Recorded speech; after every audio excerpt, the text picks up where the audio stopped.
Well, good evening, everyone. I hope that you're enjoying your Monday evening. I'm Jeffrey Daugherty, the Christian Whistleblower. A hearty welcome to you. Welcome to the Jeff Daugherty Show, the Christian Whistleblower, the Gospel Truth Channel. I think we need some more names.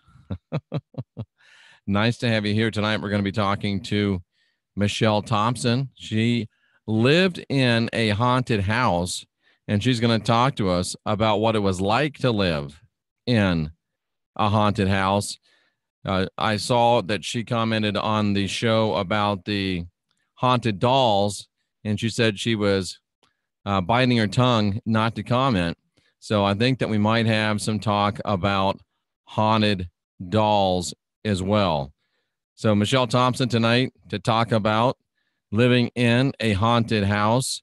Later this week, I'm going to be going up to Ocala, Florida, doing some paranormal research there at some well-known haunted areas. And in 2 weeks, I'll be going over to Vero Beach, where we'll be looking at some haunted places there, and in Okeechobee, Florida, where I'll also be making a return visit to the Fort Drum crystal mine. Looking very, very forward to that. And I'll also be making a paranormal stop in Okeechobee and hopefully a tour of the shortwave radio station where we will start broadcasting from worldwide this Wednesday night. The information is in the drop down box below. It looks like Michelle has arrived, and I'm going to go ahead and bring her on, and I hope she's listening and knows not to cuss or anything, because we will be bringing Michelle on live and in person. Here she is, and looks like she heard me. Let me get her set up here. Let me unmute her. Should we unmute her or not? Yeah, we'll unmute her. Hello, Michelle. How are you? Maybe I should start this word with a colorful metaphor. Maybe.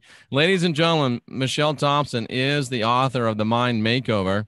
It's a step-by-step guide to reprogramming negative thoughts. She creates a holistic way of life and healing. She focuses on the mental, the emotional, and the spiritual aspects of healing. She uses a program that she calls aggressive transformational reprogramming, and it's a way to reprogram the way you think. Michelle, tell us a little bit about your new book and the work that you do before we get into the haunted house stories. Okay, so actually I changed the name because I ended up finding out some guy in the UK had the exact same name. So I'm calling it You Can Be Awesome. Oh, the book, you had to change the name of the book. Yeah. Oh, yeah. Okay. Yeah. So it's not called Mind Makeover anymore. No, I didn't want to deal with that competition there. So I did some research and it's called You Can Be Awesome, which actually fits a whole lot better. Yeah. So, and it's gotten really good results as far as, I kind of put it out there, the cover, let people kind of give me some ideas and what they thought. And it's got like a cover of a butterfly on it. Oh, nice. So yeah, and I actually have a website dedicated just for that. It's called youcanbeawesomebook.com. Nice. I think I bought the book. Do you remember seeing my name? I don't know. I would have given it for free. Well, that's good if you can't remember who all's bought it. So when does it actually come out? Well, okay. So here's the deal. I published it. You can buy it right now. And one of my clients who is a editor was looking at it and she goes, Michelle, I can help you with this. So she found some mistakes, minor things that spell check didn't fix. Like I put hop instead of hope. Right, that happens. Stupid stuff like that spell check kind of automatically, and I didn't catch it. So anyway, she's going to be seeing me, I think, tomorrow morning. So I should be getting the corrected version and then I'll be uploading it. I mean, it's still ready to be sold if you just don't criticize some of my silly little mistakes. Gotcha. Now, Michelle, I'm getting a couple reports that your volume might be a tad low. I don't know if you could increase your volume or not, but I can hear you pretty well. So I think that we're all set to go. Okay. I don't know how to do that because you're pretty loud on my end. Well, you'll be good. No worries about that at all. I'll just somebody says, keep hop alive, HOP. Yeah, there you go. They're with you. So, okay. Michelle, you say that you lived in a haunted house. Did you grow up in a haunted house or how long were you there? No, I didn't grow up in a haunted house. So when my daughter was 4 or 5 years old, she's 28 now. We lived in this house. We were, I don't know. So it was, I don't know how long ago that was, but you can kind of do the math. We lived there for about 3 years. And it was weird, really weird stuff started happening. And I don't know exactly how much you want me to kind of go into it, or if you want to ask questions or what, but. No, I want you to start at the beginning and just keep going. Okay. So strange things started happening. The first thing that we started noticing was the TV started turning on and off by itself. And that was kind of the very first thing that we started noticing. And then I started noticing that there was things appearing and disappearing and things like that. People would come over and they thought that they would see something, it would jerk their head real fast and go, "What was that?" And I go, "I don't know, what was that?" And then suddenly I started seeing them. Now, when the TV would come on and off, would it do it all hours of the day? Yeah, anytime. It would be completely off and then just turn on by itself. No kidding. Yeah, switch channels on you, that kind of thing. Very interesting. And then you thought that people thought they would see something at your house, and then you started seeing something. They started thinking they were seeing shadows, like okay, walk by, or what was that? They kind of jerk, and then I started noticing things started appearing. Oh, things were disappearing as well, you said. Yeah, physical items were disappearing. Like I couldn't find a brush. I'd sit it down on the counter, it would be gone. I'd look all over the house, couldn't find it. Once I started realizing this was happening, I would get really annoyed and say, "Put my brush back." Would the brush come back? It would come back. No kidding. It was really strange.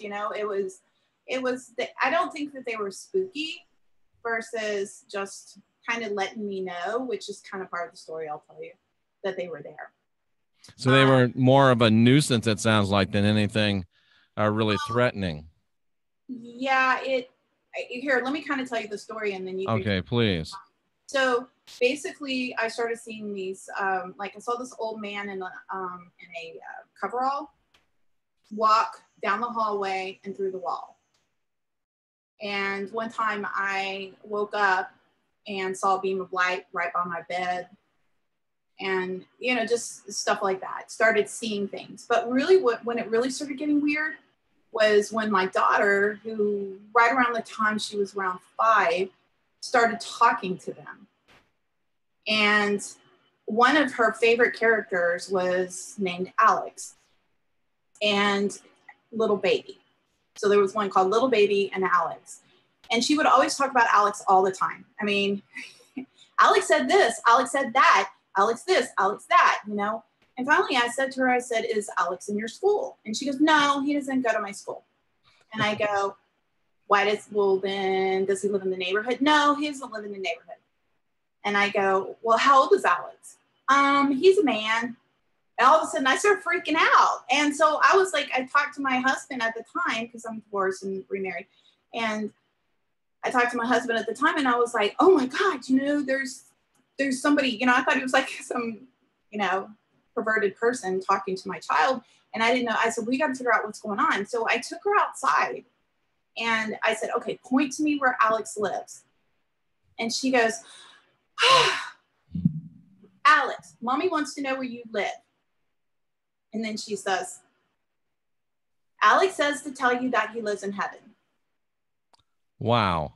And I said, "What?" And then this is a 5-year-old talking who doesn't watch anything but Disney. Okay. She's never seen anything else. And she says to me, "Alex said that he used to be in a body, but he got shot and died. And so now he's in heaven." And then so one day, she just stopped talking about him completely. And I said, "Amanda, you haven't really talked to Alex very much. What's going on? You're not talking about him." And she goes, "I don't want to talk about him." Ooh. And I said, "Why?" And she goes, "I just don't want to talk about it, Mommy." And I said, "Amanda, tell me what's going on." And she said, "Alex is gone." And I go, "Why?" where did Alex go? And he said that he had to be born again. No way. Yes, this is a 5-year-old saying this. Can you believe that? Yeah, I know. It was crazy. That's beyond crazy. That's like, I've never heard anything like that. Yeah, so she, Amanda was very active in talking to the spirits. And she said there was one time that frightened her. And she said that it was in her closet and she didn't like it. Now, I just told you that none of them were spooky, but, you know, to a 5-year-old, who knows? Right. And she kept on saying that it was in her closet and she didn't like it.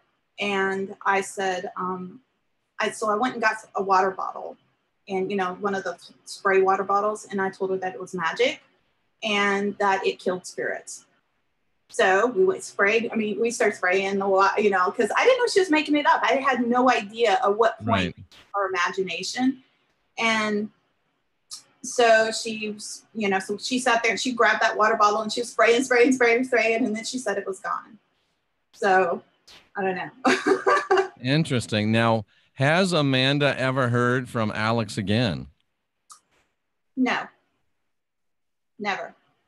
But interestingly enough, I was pregnant at the time. Really? Yes. And you didn't name the baby Alex, did you? No, I didn't. I named him Taylor, but it was really kind of bizarre because I was about to go in labor when this all happened. When Alex disappeared, you were about to go into labor. Yeah. Mm-hmm. That opens some interesting conjecture. Yeah, and then there was also one called Little Baby. Right. I wanted to hear about Little Baby. Tell us about Little Baby. Little Baby would argue with her and tell her that she didn't know her ABCs and stuff like that. So she would say, Mommy, Little Baby said, I don't know my ABCs. And I said, well, then say your ABCs and tell Little Baby that you know it. And it was really interesting, you know, how that the dynamic was happening all the time. One time I was late, it was in the middle of the night, and my ex-husband used to like to go hunting. And so he had a hunting rifle. And he got up, he jumped up out of the bed really fast and grabbed his rifle and started waving it around. And I said, what are you doing? And he goes, I heard somebody walking down the hallway. And I said, relax, it's just a ghost, go back to bed. And he's like, oh, okay. Wow. I think that we have Amanda Thompson in the chat room. Tell her I can't see the chat, Amanda, so you're going to have to. She says that the house comes to her in dreams, and that she says we joke that Taylor is Alex. Yes, we do. We do. What does Taylor think about that? You know, Taylor is, he's not really into all that kind of stuff. Every so often he's more like, I would say he's spiritually minded, but he's not into like the supernatural type stuff. So, and how old is Taylor? Taylor's 25. Okay. Interesting. Amanda's 28. And he was, so we joke around all the time and say that he was Alex. That's very interesting. So she just all of a sudden, Amanda started talking about Alex, and Alex was always cool with her. Alex was a man. I wonder why Alex was talking to Amanda and not to Michelle or to your husband. So, okay. So this is where it gets interesting. So I was, you know, I have a similar background as you, and, you know, that really Bible banging Baptist hardcore, you know, slamming. Oh, you were just a Baptist. You weren't Pentecostal, just a Baptist. Yeah, well, close enough, right? Okay. Just a Baptist. No, I belonged to a religion that was a sect of Baptists called BMA Baptists. What did BMA stand for? Bible Missionary. No kidding. Okay, so that's some serious stuff. Yeah, it was hardcore. The preacher would get up on the pulpit and he would literally take his fist and like slam it on the pulpit, and he would be dripping with sweat, screaming, and there's a sinner in here, you know. It was pretty profound. And wow. Yeah, it was, and there was always an altar call, and it was always about guilt and sin and shame and, you know, the whole 9 yards. And so anyway, so I was programmed in that stuff, you know, till I I don't know, I think I was senior in high school when I decided I wasn't ever going back again. And I ended up going to a church that all my friends went to, which was a Southern Baptist church, which was liberal. Right. And so, but in both aspects, I struggled with the whole thing about the judgment, and I just couldn't see how Christ could talk about the kingdom of heaven being within you and life and love and all this other stuff, and all they did was talk about all these other things, and I would continuously bring up stuff because I was forced to read the Bible. Okay, so because I was forced to read it and memorize it, I would go up to the preacher and all the deacons and everybody else, starting at 7, 8 years old, and debate with them. It Excellent. said this, it would say this, and yet you're teaching this. And they'd say, Michelle, you just go over there and shut your mouth. You know? And they all they wanted to do was preach on, you know, hell and damnation and everybody getting saved. And I remember thinking, I told the preacher one day, I said, look, everybody in the church has been saved. They're all members. This is a small church. Why don't we talk about things that can help us be better Christians? And he said, if there's one sinner in the church, if there's one person that needs to be saved, that's my mission. I have to be preaching to them. And I said, well, then what are we here for? And he goes, he would just, Michelle, you're a kid, go away. Do you think it would have been any different if you were a little boy? No, I don't think so. I think it was just, you know, they wanted us to memorize. They just didn't realize that I was going to pay that close attention to what it was actually said, you know? Interesting. And anyway, so I was raised that way. So of course, you know, spirits are evil and it's all the devil. Exactly. So I got fearful in the very beginning. Now, the way I'm telling you the story, I'm kind of acting like, oh, whatever. But it took me a while to kind of get there. And one of my very first experiences that I had, my husband was working out of town and my daughter was in the bed with me. And it seemed like I thought the AC had gone out. So I got up and I went to go drop it down to about 60 and got back in bed, tried to go back to sleep, never went back to sleep. Couldn't, I mean, I was just, oh my God, I'm so hot. Got back up, I dropped it to 55. Oh God, it's so hot, you know, got back up, dropped to 50. And then I thought, oh my God, the AC has to be broken. And then as soon as I laid down, I heard this voice that said, do you mind if I put my arms around you? Oh my. Yeah, you talking about scaring the shit out of me. And do you mind if I put my arms around you? Yes, that's what. Was it an audible voice or did you hear it in the in your head? No, it was audible. I wonder if Amanda heard it. Amanda was probably asleep. She was asleep. And so I immediately, that was the very first time I had an out-of-body experience. So I popped out of my body. After they asked you if they could hug you. Yeah. I don't know if it was fear or what, but I just, you know, popped out. And I felt like I was being swirled around the room, you know, in this wind storm. And then I asked it if it was the devil. Of course, you know, that's my mindset. And he got angry. Like, why would you call me the devil? You know? And then I commanded it in the name of God and whatever it was that I said, and it stopped and I dropped back in my body. And then suddenly it was cool in there. Now, Michelle, when you popped out of your body, did you see any apparition or spirit form of the thing that had asked to hug you? No, but that spirit stayed with me for a very long time, actually. Wow. Did you get an idea that it wanted to be sexual with you? Yes. Wow.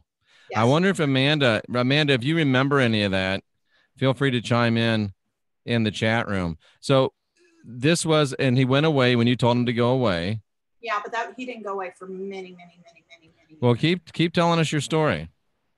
Okay, so anyway, that was the first time, and it scared me. And then they just kept on showing up. I mean, then all. Can I ask you a question? Yeah. Did you ever think about asking the preacher to come over and cast everything out or anything like that? Yes. So I went to the preacher, and he told me I had demons in my house, And I said, I don't think they're demons. That's not what's happening here. It's an old man walking through a wall, a beam of light. Amanda's talking to this guy who seems to be really protective of her, by the way. He would get really, really upset if I would discipline her. And Ooh. oh yeah, like I could feel his energy like coming towards me. And it was that Alex? Yeah. And then she's like, Mommy, Alex didn't like it when you get on to me. So did Alex ever act aggressively towards you other than just that kind of a menacing feeling? Yeah, just more of that menacing like. Do you think Alex was taking your stuff in retaliation for you being what he perceived as mean to Amanda? I think there was multiple spirits in the house. Okay. So, and I'm fixing to get to that. So yeah, I know so much to the story. That's excellent. Just keep going, and people are asking some questions. I might throw in a question from the chat room every now and then, but keep going. It's very, very, very interesting. And what state was this in, by the way? I live in Houston, Texas. Okay, and this was still in Houston? Yeah. Mm-hmm. Okay. So basically, that was kind of the beginning, and then the spirits start showing up. I mean, they start physically manifesting. You could see their apparitions, and Amanda started talking to them, and I could hear voices at night, and I just went into straight up panic mode and didn't know what to do. I mean, I would cover my head and start praying and all kinds of stuff. And so one day, one of my friends invited me to a psychic fair. And so I decided, you know what? Oh, wait, let me back up. I'm sorry. And before you get to that, Amanda says that this house, every time it goes up for sale, comes to her in her dreams. She sees that it's for sale. The house is actually haunting her and calling her back to buy it. I know. She told me that. Well, I know you knew, but it's just like, wow. So it's not just Alex and the people that were in the house. Of course, Alex isn't there anymore, but it's almost like that situation where we're talking about with the, familiar objects. It's amazing to me to think that a whole house could be a familiar. There was an attachment that started happening with the spirits, which I'm going to kind of get to. But this is fascinating. This is great stuff. And you know what? I had the producer from Coast to Coast ask me if I knew any people that would be good guests. I think I'm going to give her your name. Oh, that sounds awesome. Okay, so basically, what I got fearful. So we had landlines back then. So I got the very really long cord, sat on the floor, pulled out the yellow pages because I'm that old, and started flipping through every religion, every church, started calling everybody, asking, and every single person said that it was evil spirits. So I went to bed that night, and I was very wait a minute, I'm trying to remember exactly when this happened. So I went to the psychic fair, and I felt like, okay, that's the only answer. So hopefully somebody there could help you. Right. So I went to 3 different psychics. The first one said, oh, well, I would be so invaded. I would feel so invaded. And I'm like, well, no shit. So I left her, and then I went to the next one, and the next one said, tell them to go to the light. And I'm like, okay. And then the next guy, now I was pregnant at the time. The next guy, I sat down, he's an ex-priest. He used to be a Catholic priest. And he said, do you want to know the sex of the baby? And I said, I already know. And he goes, how do you know? And I go, he told me. And the baby told you? Yeah. Okay. That's interesting. That's another story. That's another story. Amanda says she thinks she has a cord attached to her from the house. Yep. I think she does because, anyway. Yep. There's so many angles to this story. It's like, so basically what ended up happening was when I was sitting down with this guy, he said, do you want a reading on you or the baby? And I said, look, I already know everything I need to know about the baby. I said, he's already came to me in my dreams. He's told me this. I know everything that I need to know. What I need to know. And this is Taylor? Mm-hmm. Okay. Yeah. Does Taylor remember any of this? No. Okay. No, but Taylor's a powerhouse, man. I mean, he's phenomenal. 25. He doesn't remember coming to you in your dreams or any of that, or any of his pre-incarnation life? No. Okay. No. So anyways, So the guy goes, all right, about you. And I said, yeah. And he goes, okay, so right off the bat, he goes, you're a medium. And I go, what's a medium? And he said, well, you've got all these spirits and they're all right here and they want to talk to you. And I go, I can't do that. And he goes, why not? And I go, it's against what my belief system is. I said, do you believe you're a medium? Yes, I do. Okay. But I don't practice it anymore. Have you ever been in contact with any spiritualists? Yes. They're great people. They could really help you out. Well, I practiced it for a long time. I used to actually work for a ghost busting company as a medium. Nice. Which is another story. Well, Michelle, we'll definitely be doing some work together in the future, I think. Yeah, so I kind of got away from that because I found that people are just way too dependent in that area and they don't do the work. Exactly. And so I use my abilities now to tune into them so that I can, because people lie and they don't tell you everything. No. So a lot of times what I do is I just, when I'm face to face with them, I just kind of connect and then I say, I feel like blah, blah, blah. And then, and they're like, oh, you're right. I've had a few of them just call me out and go, are you psychic? And I go, I don't like that word. I'm empathic. Do they feel, have they ever felt that you're being invasive? No, nobody's ever said that before. They say you're intuitive or you're really good or are you psychic? That kind of thing. But I really, like I said, I have learned how to turn it off, turn it on. So it took years of practice to kind of get there. So anyway, kind of going back to the story. Yeah, you're a medium. Mm-hmm. He tells me I'm a medium. I didn't know what that was. He said that these spirits want to talk to me. I told him it was against my belief system. And he said, that's not going to stop it just because you don't believe that. He goes, they're going to keep on coming at you. And I said, well, what do I do? How do I get rid of them? Do I do sage? What do I do? Do I need to do an exorcism on the house? And he said, no, none of that's going to stop it. And so I said, what do I do? And he goes, you need to talk to them. Find out what Did you think you were the one the preacher was preaching at? Exactly. I'm the evil one.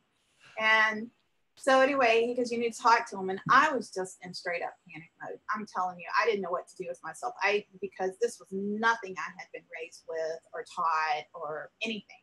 So I just started crying right there. And the guy was like, he goes, look, I'm going to give you a little help here. He goes, what I want you to do is, he goes, they don't know time and space. He goes, make an appointment with them a year from now. It'll give you some time to learn and try to figure all this out. And he goes, and if you just give them a time, to them, it's like that. That's brilliant. And he goes, and then they'll leave you alone. And I said, okay. So I went to bed that night. And when I went to bed that night, I was like, okay, I'm just going to try to get some sleep. And suddenly I could feel them coming towards me, almost like they were flying towards me. Tons of them. And I was like, oh, no, go away. And I started telling them, go to the light, go to the light, go to the light. And they were all like, we're from the light. Right.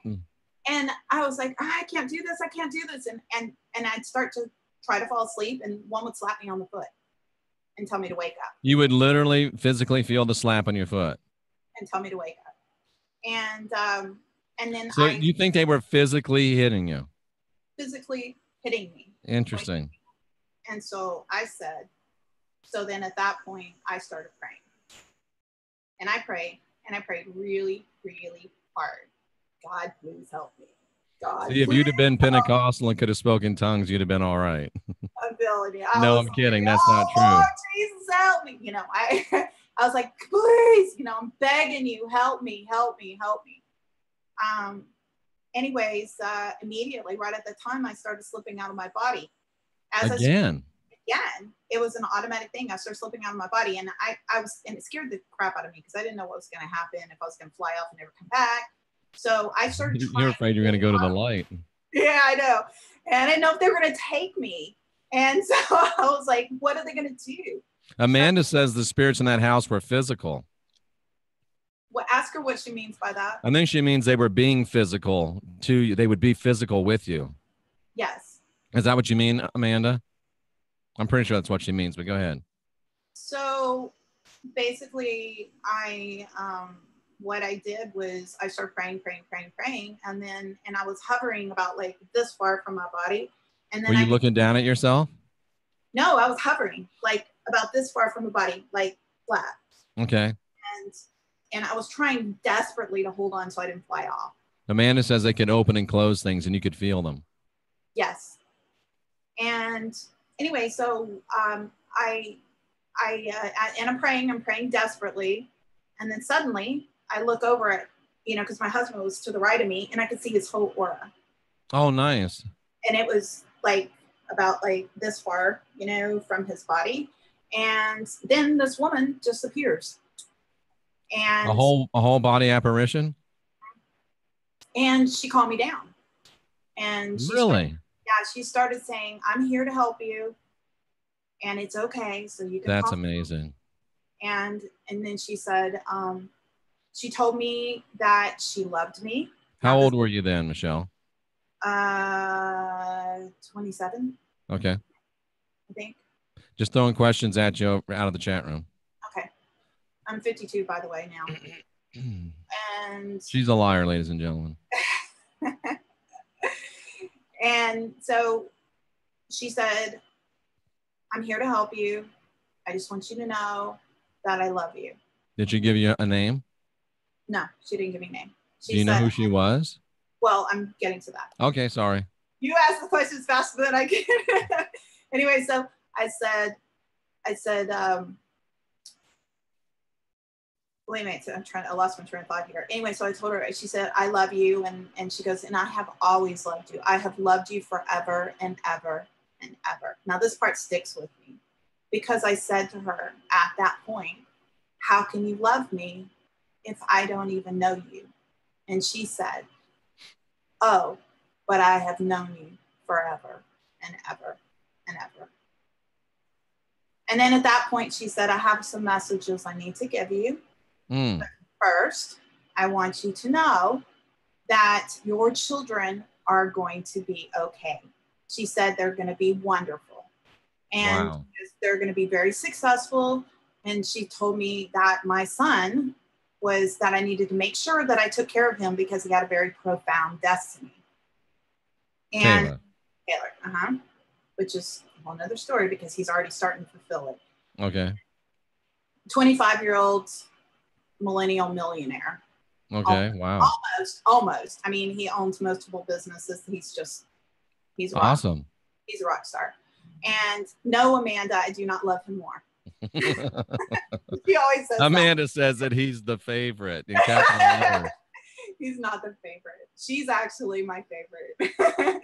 she's Amanda's fun, and she's just a fun person. I mean, she's a lot of fun. We should have brought Amanda on the show with you. Oh God, that would be a great idea. That would. You should probably, if it's possible, I don't know if you can even send her a link and see if she can get on. I could if she was willing. So anyways. Amanda says he really is the favorite. He's calm.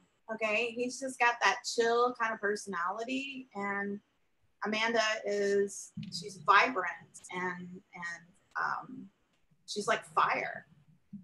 And so sometimes that fire can come out very extreme. And she's really, really good at managing it, by the way. She's really good at that. She's an awesome person. One of my favorite people in the whole world. I talk about her all the time. So anyways, let's get off of that. Now that I've done my whole I love Amanda routine. Right. Amanda will be okay now. Okay. So anyways, the woman basically kind of told me. Amanda's in the bath. Oh, okay. Maybe not this time. Okay. So she told me that he had this destiny. Okay. And she told me I needed to make sure that I watched him and that I was very careful with him. And Taylor's had 2 or 3 near-death experiences. Wow. Yeah, when he was young. One he hung himself accidentally with, you know, those hoodies that have the strings? Yeah. Okay, well, he was like 2 or 3 years old, and he was going down the slide, and it got hooked on a, yeah, anyway, and it like hung him and made him completely unconscious, stopped breathing. They had to do CPR on him. And, and another time he was skateboarding, and he decided he was going to do a trick, and he was, I think 13 at the time, and he flew, and the skateboard was like flying through the air, and he readjusted his foot, and the skateboard kind of moved out from under him, and he ended up landing on his head and got a concussion. So some of her warnings were accurate. Wow. So anyway, she just told me I needed to, you know, watch out.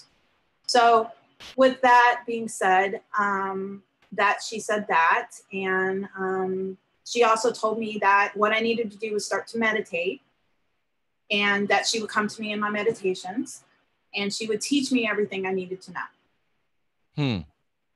And that I didn't have to worry about the other spirits, that they could come through her. Interesting. So I said, you know, kind of like she would be the gateway or whatever. Right.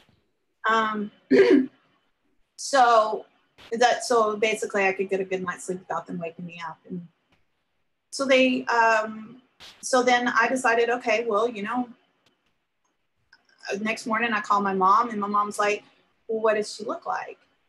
And I said, well, she was an older woman. She looked kind of old, and she had silver hair. It's kind of short and had these small little curls. And she goes, what was she wearing? And I said, well, it's like this little bitty flower paisley dress. And she started crying. She goes, that was my mother. Oh, it was your grandma. Yeah. See, my grandmother died when I was 3 or 4 years old. Wow.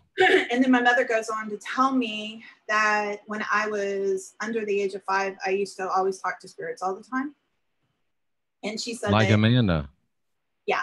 And she said that when she told me that my grandmother died, I told her, I came in there and I told her, I said, Mommy, you're wrong. Mima's not dead. She's in here having tea with me. Oh. And apparently I was having tea with Jesus and Moses. So they all came to visit me. So and your mom, your grandmom. Yeah, and my grandmother, yes. Wow. Yeah. Do you still see your grandmother? No. I don't see anybody physically anymore. After I moved out of the house, I stopped seeing physically, but I do get, you know, like messages and stuff like that. Do you think that's your choice? I know it's my choice. Okay. Because there was a point in time where I actually told it all to stop, and I literally like said, I don't want this anymore. And it all stopped. I mean, it went, and that's when I realized that I had been living my whole life intuitively. And when you have nothing and you go from having something to nothing, it's like somebody cutting your legs off. Yeah. Have you ever wished that you hadn't done that? Yeah, I did. And I asked for it back. Did it come back? Yeah, it did. But when it came back, it came back with control. So with you being in control. Yeah, with me being in control. Well, that's good. Yeah. So, but I went several years. I mean, I think it was like 5 or 6 years without it. And it felt like I was walking in the darkness. And Interesting. Literally, I think I was, you know. Interesting. It was really tough. So basically what ended up happening is that they decided that they needed me to tell every single person that I met some sort of message that they needed to know. So the spirits wanted you to do that? Oh my God, it was all the time. In grocery stores, you know, whatever, you know, oh, I have a message for you. You know, I had to go and tell my grandmother, whose husband died, a message from him. So your other grandmother, obviously. Yeah. And I said, Papa has a message for you. She goes, I don't know. And she's really mad. She's like, I'm really mad at him. And no, I'm not going to forgive him.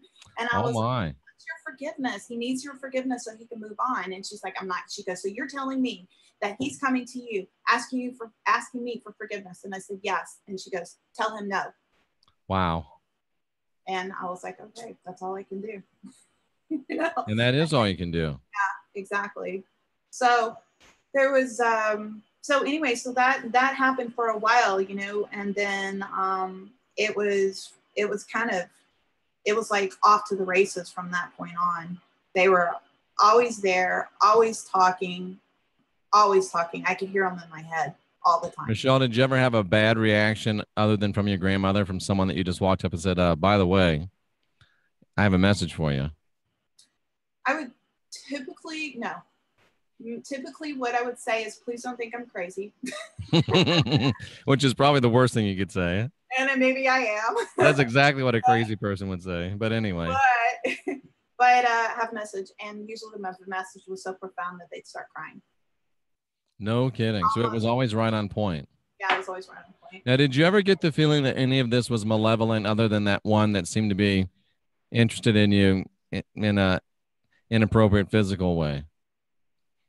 What do you mean?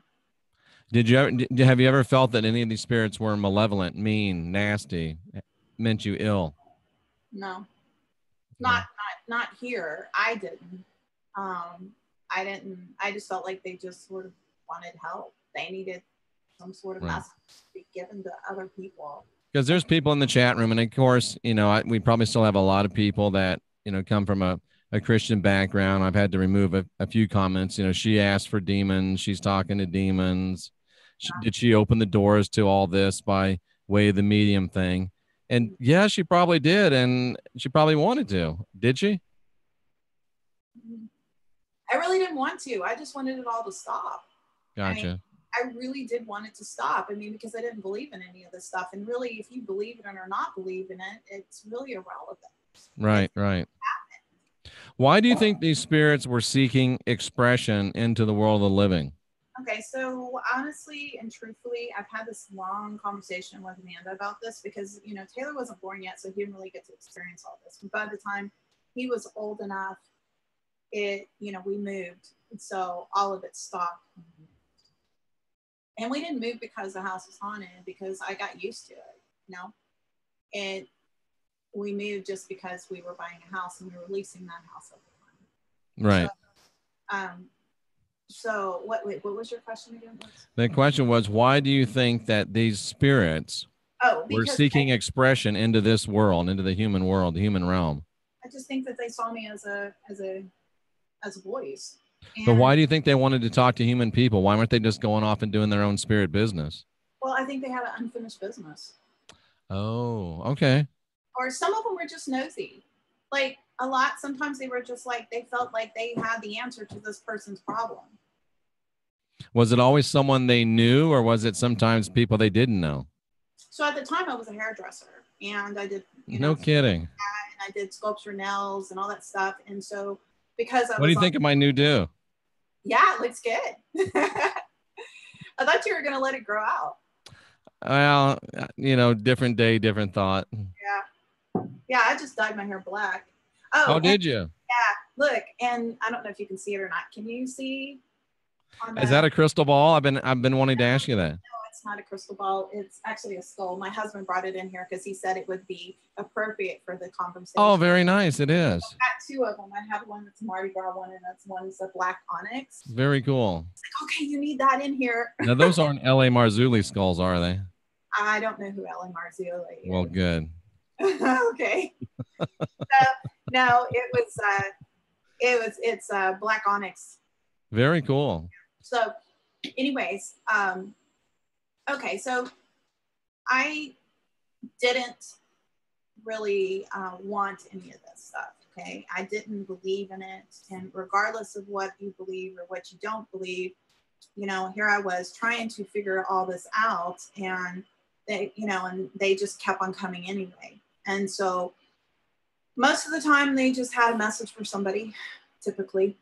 And they wanted, and so, like I said, I was doing nails, hair, and I was on maternity leave. And so my clients were coming to my house, and I would sit on my computer because I'd hear, oh, I have a message for her. So I would sit on my computer and type it all out. And then they'd show up and I'd say, okay, you're going to think I'm a nutbag, but here, I need to give this to you. I And print it before I out. forget, email me your phone number so I can give it to Lisa Lyon. Or I think I have it, don't I? Because you gave me an Yeah. instant message. Okay. Yeah, I sent you a text message. So Yeah, you so have Lisa Lyon, the producer from Coast to Coast, will probably be calling you. Okay. And don't blow it because you'll make me look bad.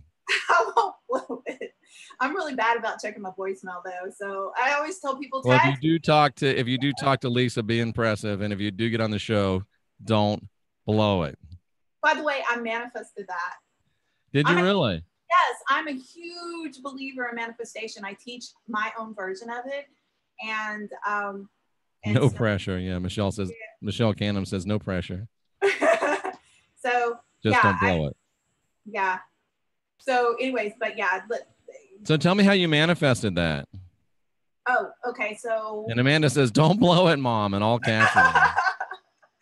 I just basically said, this is what my plan is. I'm going to do this, and then I'm going to be interviewed by this person, and then I'm going to be interviewed by this person, and then I'm going to go to coast to coast. Really? Yeah, I just, It's funny. Hold on one second.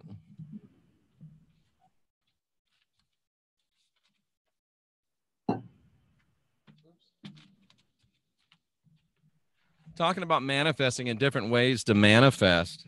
Mm-hmm. I wanted to get on Coast to Coast, and nobody knew who I was, and I didn't know anybody. And I came across this thing about how to do sigils. Oh, I do sigils all the time. So I did this sigil for getting on Coast to Coast, and I did it. This was in 2006. I did this sigil, and I got on Coast to Coast for the first time, and now I've been on 7 times. That's awesome. I do sigils slightly different. Well, I don't do them this way anymore. This is the first way I learned. So what I do is I write out a whole saying, and then I take all the vowels out, and then I take all the duplicated letters. That's what this is. Oh, okay. And then basically I start, I just kind of scramble them up, and then after I scramble it, I rewrite it until eventually it turns into a symbol.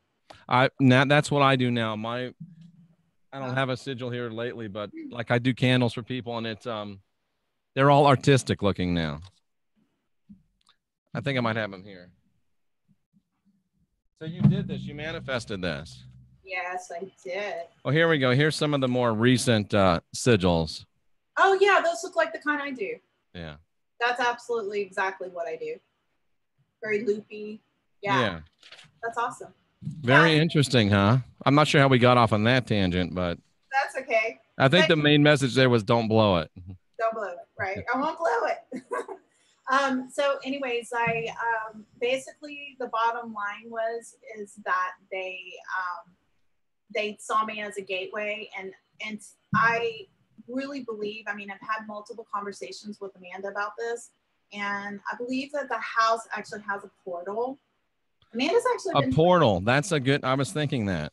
Yeah, I think that somehow or another it got open and never closed. I'm not really sure, but Amanda was saying that she did some research on the house, and they have actually had, since we moved, so I don't know what year it is. She can probably tell you, she's listening. So over the past, what would it be, 20 years or so? Been a while. It's had over 20 owners. Yeah, she said that. It's been for sale 18 times in the last so many years. Yeah. Mm-hmm. Wow. Why would a house have that many? Because obviously people are experiencing the same thing you were probably. 18 owners since 1981. Yeah. And people don't always have positive experiences. We just got to be friends with them. Right. It was kind of like you were sharing a house here, so we're all going to have to get along. And it was just kind of that kind of thing. I had rules, you don't wake me up while I'm sleeping. And, and I just was very adamant about what my rules were. You want to talk to me, you talk to me during the times that's dedicated for that. And I was very, you respect me, I'll respect you, kind of. Do you ever feel like, even maybe at the beginning, that they were actually trying to lure you into the astral, or maybe take you away with them through that portal, possibly to another place? No. Kidnap you, as it were? No. Did you ever have any more trouble with the spirit that was too touchy-feely? Yes. He stayed with me. He's the only one that stayed with me. That doesn't surprise me. How did you finally get him to go on his way? If you want to answer, you don't have to answer that. Well, I'm not sure that I do have an answer. I mean, he could still be around. He just hasn't presented himself. Gotcha. So he would disappear for long periods of time. But he was very jealous. He was very possessive. And he had an opinion about everybody I dated.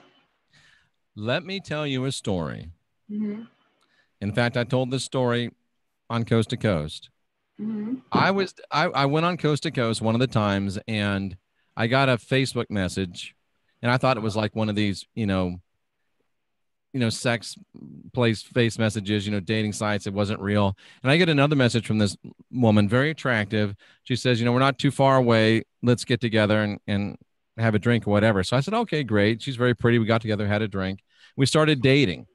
And after a while, I was staying the night at her house. And of course, we were just studying the Bible all night. That's the only reason that I was there. And she's asleep. It's about 3 a.m. I think it was about 3 a.m. I wake up, and for some reason I look over, she's asleep, and I see this shadow man in her room. You know what a shadow man is? Yeah. So I see this shadow man in her room, but it was very odd because it didn't look like the normal shadow man. Everyone I'd ever seen up until then, they were very tall. They had big hats on or big coats with collars turned up. This one just looked like a rather unremarkable, smaller kind of a dude, but he still looked like a shadow man. And he was kind of clowning me, like trying to get me to cast him out, rebuke him. But I didn't do it because I just knew that he was messing with me. So, I just laid back down and went to sleep, didn't think any more of it. And the next morning, we wake up. She woke up before me. I went out there, and she's arguing with her son, who was a grown kid, probably 25 years old, like your son. He was in the Marines, and she had made up this room for him. He was staying there that night. And she goes out, and he's asleep on the couch. She's like, "What are you doing? Why? I made up this room." He goes, "I couldn't sleep in there, that room. Something was freaking me out." And then the very next, with the same conversation, her daughter comes running out of her bedroom crying because her boyfriend had just broken up with her. And incidentally, this boyfriend had just told the daughter that he thought the mom was hot. So that caused a little bit of a problem. So saying all that to say that this shadow man was messing with her son because he was jealous of the son. He was messing with the daughter's boyfriend because he was jealous of the daughter's boyfriend thinking the mom was hot. And he was trying to get me to to engage him. And I put it together in my head. The reason he wanted me to cast him out is because if I cast him out, he would have to go. But since I didn't own the house, I wasn't the authority of that house, he could come right back. And according to what the Christ said, he could bring at least 7 more worse than him back with him. So at least I didn't cast him out. And I told her all this. She goes, "Oh yeah, he's going to stay. I like him." I'm like, "Whoa, wait a minute. You don't get it. It's a shadow man. He's jealous. He's mean. He's going to go after every guy in your life." And she says, "No, he's going to stay." And I said, "Well, either he stays or I stays." And she's like, "Well, bye." So I got dumped for a demon. Yeah. So I know exactly what you mean. Yeah. So this particular one, eventually his personality altered over time. It's almost like I don't know, he became more gentle natured. Really? Yeah. So basically, at first he was kind of, I would say like possessive and jealous, but I think really what it was is he just didn't like my choices. Did he ever try to hurt your husband? No, never, ever, ever, ever. But he did. After I got a divorce, I was dating this guy, living with this guy for 3 years. And when we broke up, I immediately found a new boyfriend, and I was, moving forward in the relationship physically. And one day that spirit came to him, and he's atheist and doesn't believe in any of this stuff, but apparently it happened. This is why I said, whether you believe it or not, it's still, things happen. And it came to him, pinned him down on the bed, wouldn't let him move, screamed in his ear and told him, "She's effing somebody else. How does that make you feel?" Ooh, really? And what did he have to say about that? He called me up furious. And I Did said, he break up with you? No, I was already broken up with him. Oh, okay. Yeah, this is the ex. Oh, so he told him that you were with another guy. Yeah. Oh, that's great stuff. Wow. Yeah, and so I said, I'm sorry. He's kind of possessive. and I said, he's been gone for a while. I didn't realize that he was still around. And he's like, well, you need to keep your spirits on a leash. And I was like, well, I didn't think you believed in them. And he goes, well, I guess I do now. And that was into that. That is amazing, but he never went that far with you physically. No. Good. He the only thing that he did was, if he didn't like he didn't like who I was with, he would start his whole swarming thing. Like the wind would start blowing in a circle, and sometimes he'd try to pull the covers off of me. Like when I was with somebody else, he would literally try to pull the covers off of me. And I don't mean to laugh, but I've been there, done that. And so I was with this one guy who was into Wicca. Okay. And so I thought he would be more understanding. And so this happened and I woke him up and I said, look, I need you to help me. He's not very happy right now. And for whatever reason, I don't think he likes you. And so I just need to be kind of like in a circle of protection. So let's light some candles, seal it off, and let's just go back to sleep. And so that's what we did. And we, created a circle and I was able to go back to sleep. And he was like, are you okay? And he just kind of helped me. And he ended up being a jerk. So he was right about that. But, and then another time I was seeing this guy who was an attorney and I really liked him a lot, but he was more interested in me physically. And so I was spending the night at his house and he studying the Bible all night long. Having religious, spiritual experience. Studying the Bible all night long. Yeah. And he yells in my ear, why are you acting like a slut? The spirit did. Mm-hmm. Oh my. Yeah. So then of course, at that point I was like, all right, you and I are going to have a conversation. Did the guy that you were with hear him? No, he didn't. And so anyway, I told him, I said, you and I are going to have a conversation. You cannot be doing this. And so he just kind of disappeared for a while until I was with this one guy for 3 years after that, and a long-term relationship. And when I broke up with him, I was really devastated emotionally. I was crying a lot. And he just came to me in comfort. I could feel him almost like wrapping his arms around me. Wow. And he would come to me in my dreams and he would tell me he loved me and I'm here for you. It's going to be okay. Did he ever tell you his name, Michelle? No. Mm-hmm. That is wild.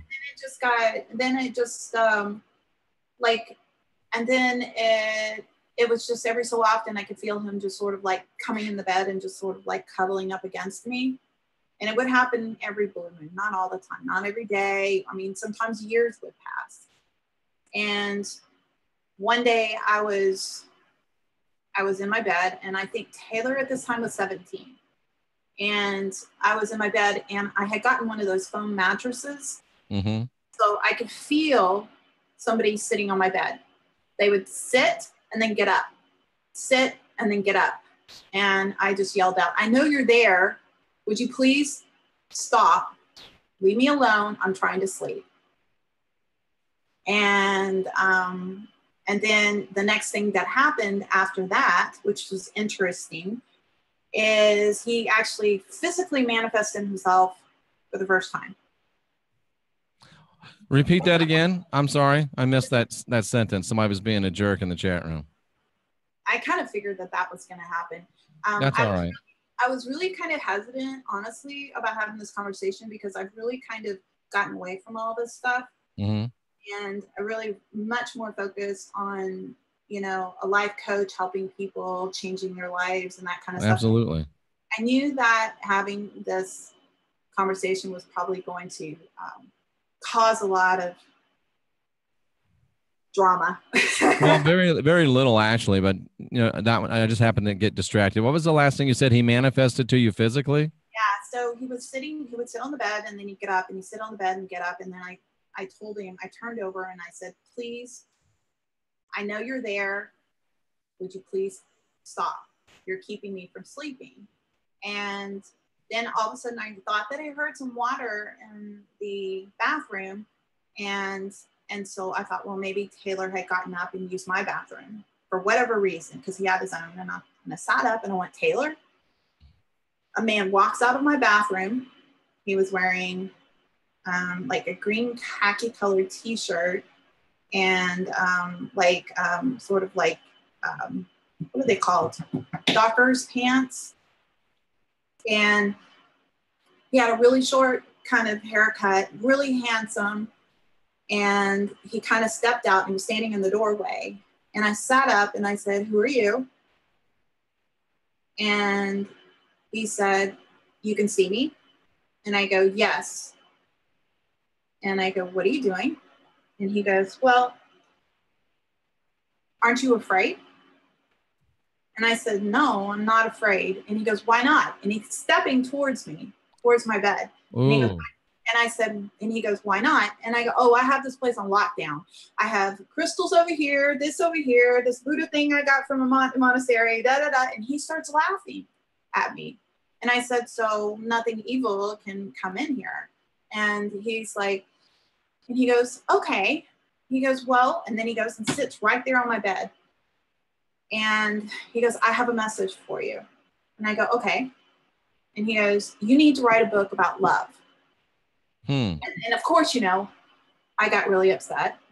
And this is in a point in my life when I was, I didn't have control of my emotions.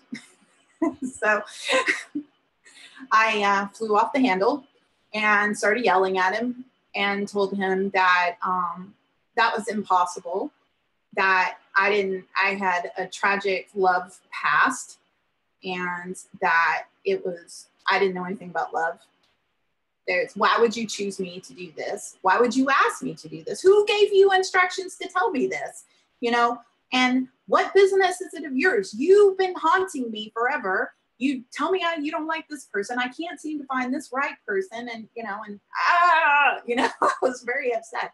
And he kind of comes over next to me and he says, look, Michelle, and he's super calm. I told you his personality changed over time. He got very soothing and loving. I think he was a military guy. I know. No shit, right? He looked like. He was a military guy. So he said he got calm and over time, and he sat down and he was very calm and very gentle with me. And he said, he goes, look, Michelle, you write the book and all the tools will be given to you. Just write it. And he said, because I told him, I said, oh, I can't find a publisher. I can't find an editor. I have to have a literary agent. I've never written a book. I can't write worth of shit. You know, I can't spell, you know, and he's like, Michelle, stop. You just write the book and it'll be written. It'll be given to you. And so I was like, okay, fine. So the next day I call my mom, I tell her, and she goes, well, I do believe that we get messages from God. And I said, I don't know, Mom, I think it was that spirit, man. I'm telling you, I just don't know what to think about it. Like, what right does he have to tell me how to live my life? You know? And I said, you know, I don't know. She's like, well, Michelle, you know, sometimes God has a different path for you and you just don't know it yet. And I said, I don't know. So I decided I was going to at least give it an attempt. So grabbed my little laptop and I started writing. I said, well, I'm not going to write about romantic love because I don't know that. And I started writing about self-love. And as I'm writing about it, which still didn't really know that very well myself because I hadn't figured out how to love myself at that point. So I called my grandmother Nanny, by the way, too. Yeah, that's what my mom's name is. It's Nanny. Did Amanda just tell you that? She did. Yeah. No, I'm really good. I'm psychic over here. Yeah. So I started writing it, and I'm sitting here just typing away, and I've gotten quite a bit done. And suddenly my computer starts flashing, and then it turns off, turns on, and it does a complete wipeout. Oh no! Like a system reboot. And like it wiped out everything, like everything on its own. Okay, Jeff, I didn't do the little button that you have to, you know, okay, none of that. It did it on its own. And then I said to myself, or I didn't say it to myself, I just kind of yelled it out loud. Obviously, you don't like what I'm writing. So I decided that I was going to go have a conversation with them. So I marched myself outside and decided that, and I used to go outside and talk to them. And Amanda was there. She remembers it. She was like 20. Yeah. So I walked outside. I lived on the lake. I went outside, went all the way up to the lake, stared at the stars, started screaming, yelling, crying, telling everybody up there, everybody, listen to me. I don't know what you want from me, you know, and I said, but if you want me to do this, I need some help. I don't want some spirit showing up. I want a real live person. I want somebody who's like an ascended master or something. I want somebody who can help me. I want somebody who's going to guide me. And if I said, and if you do not send me this person that has direct access to you, I will not do this. And I stomped my foot. I was very demanding. And I don't suggest you do that, by the way. So I said, I expect him to be a real life person. And I don't want him to just show up and then disappear. He needs to be with me, guiding me, teaching me, helping me. And I said, preferably put I'd like some kind of saint or ascended master or an angel or somebody in a body. So, and I said, I'm not writing a single thing until he shows up. So 6 months later, my sister wanted me to take her to a crystal store.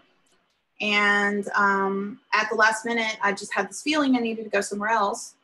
So we went into this other place. And I know the story. You've told me the story. Yeah. So this is a good one. Yeah. So we went into this other place and I walked in and there's this guy, his name is Harry, and he's a healer. And I wanted my sister to go to him because she was having some challenges in her marriage at the time. And I thought that it would be good for her. And I walked up to the guy that runs the store and I said, hey, where's Harry? And he said, oh, he's not here, but now I'm not going to mention this guy's name, okay? Yep. So I don't know if he would want me to do that. So I'm going to kind of keep it. So he said, but we have this person. And I said, who's that? And so this guy kind of walks over to me now. He's a monk, okay? He's wearing a black, like, made of linen, full on like thing that goes all the way to the ground. Okay. Like a dress kind of thing? Yeah, with a hood. Oh, wow. Yeah. And he's got like all these beads, you know, and everything. And he walks up to me and this is what he does. He bows. Like, wow. You know, and I was like, yeah. And I reached out my hand and shook it. And anyway, so that's that's how I was introduced to him. And he it took a few sessions with him. You know, it was originally for my sister, and then he kind of turned it into about me. And one day he told me that the reason that he was there was because he was told by those who know all. That was the terminology he said. That he was told that this was something he had to do. Wow. So, and I basically kind of studied under him for a few years, if you want to call it studying. I'm not really sure. He just did this whole little like transformation thing on me and taught me a lot. And basically showed me how to love myself and really understand what love was. And so they sent you exactly what you demanded. Exactly. Then why do you not recommend that people stomp their foot and demand? Because this is the words he used to me. He said, because if you would have asked a little nicer, you could have gotten somebody a little nicer. But because you asked so demanding, you got me. And he smiled like that. And he is a little dark. And I don't mean dark like evil. He's like sort of like mentally like I don't know. He's different. He's very different. So does he still wear the whole hood get up and everything? Yeah, sometimes he does. He's Taoist. He's what? Taoist. Okay, Oh, okay. Some people pronounce it Tao. Right, but it's, yep. Okay. So, and they have multiple different types of get-ups that they wear. But he's actually now an abbot. He's not a monk anymore. He was a monk and then a priest and now an abbot. Interesting. So, yeah. And that's where your book was born out of, right? Yeah, so my book is not about love, but it is sort of about self-love, kind of. I mean, it's about reprogramming your mind, but I have 4 other books that are going to be coming behind it. So I've got You Can Be Awesome. The next one's going to be You Can Be Awesome Spiritually. And then I'm going to be You Can Be Awesome Parent. You Can Be Awesome as a Partner. I'm going to have, like, you know, the whole. So it's nice. all, you know, it's all about self-love. It's about recreating yourself and knowing, you know, most of the people just don't know how. And that's the thing that I've learned through my practice is that people tell me all the time they can't. And the problem isn't that you can't. It's most of the time it's just they don't know how. Right. And so when you teach people how, then it just becomes, you know, it's like I had a client that told me, and she might even be listening, I have no idea. I sent her a text message, it's gonna be on here, and she's like, I really do like myself now. She goes, I really do. I am so awesome. And that's usually what ends up happening is that you realize that the stories that you tell yourself are just stories, and wherever they came from, you know. And they're just stories. Yeah. And you can't find anybody awesome until you find that you're awesome. And no one completes you. That whole you complete me. No, it's bogus. It's not real. Here's the thing, Jeff, is that you can, and this is kind of a hard phrase to really understand. So try to grasp it here. You cannot see past yourself. You can only see what you see within yourself in other people. So if I am a cheater, I cannot see how somebody cannot be a cheater. I can only see that other people are cheaters. Okay. Right. If I see things about myself that I don't like, then I'm always going to see those same things in other people that I don't like. You're never going to be able to completely love, and truly love, not love like the emotional, right. Oh, I hurt when you're apart from me. That's just chemicals. Okay, that's it. It's endorphins running through your system. You get the same exact results from chocolate, by the way. Exactly. Especially if you eat a lot. Especially if you eat a lot. Peanut butter. Peanut butter, yeah. And you know, this goes directly to Christianity, teaching you that you're born with sin. At your core, you're sin. So you'll always feel unworthy, and you'll always feel the need for someone else and something else to make you complete. And it's not until you unlearn that garbage that you can really love yourself and be able to love your neighbor. So I have this client that has he came to me because he drinks a lot and parties sometimes with some harder elements. It's not all the time, so it's not an addiction. He just likes to do it. And he goes to First Baptist. And he was actually found me through one of my other clients who goes to First Baptist. Now, I do not make a practice to tell people, and this is the difference between me and you, but you're like on, YouTube, so it's a whole different thing. I don't make a practice to tell people how to believe. I just ask them what they believe, and I use that tool as a way to help them change. You think I tell people what to believe? I think you tell them that's not true. I sit there and laugh at you all the time. I'm just like, wow. Tell them, Jeff. I only ask people what they believe, and I use that as a tool to help them. So if they tell me they're a Christian, then I'm going to use that. So if they tell me they're agnostic, if they tell me they're atheist, those are all just tools for me. I'm not here to change your religion. I'm not here to do that. What I am here to do is to teach you spirituality, which is a whole different thing. And I'm here to Absolutely. help you mentally get to the place where you can love yourself and have a sense of purpose and live a life that's fulfilling and happy. And so anyway, so we're having some struggles here because religion seems to be a problem with him.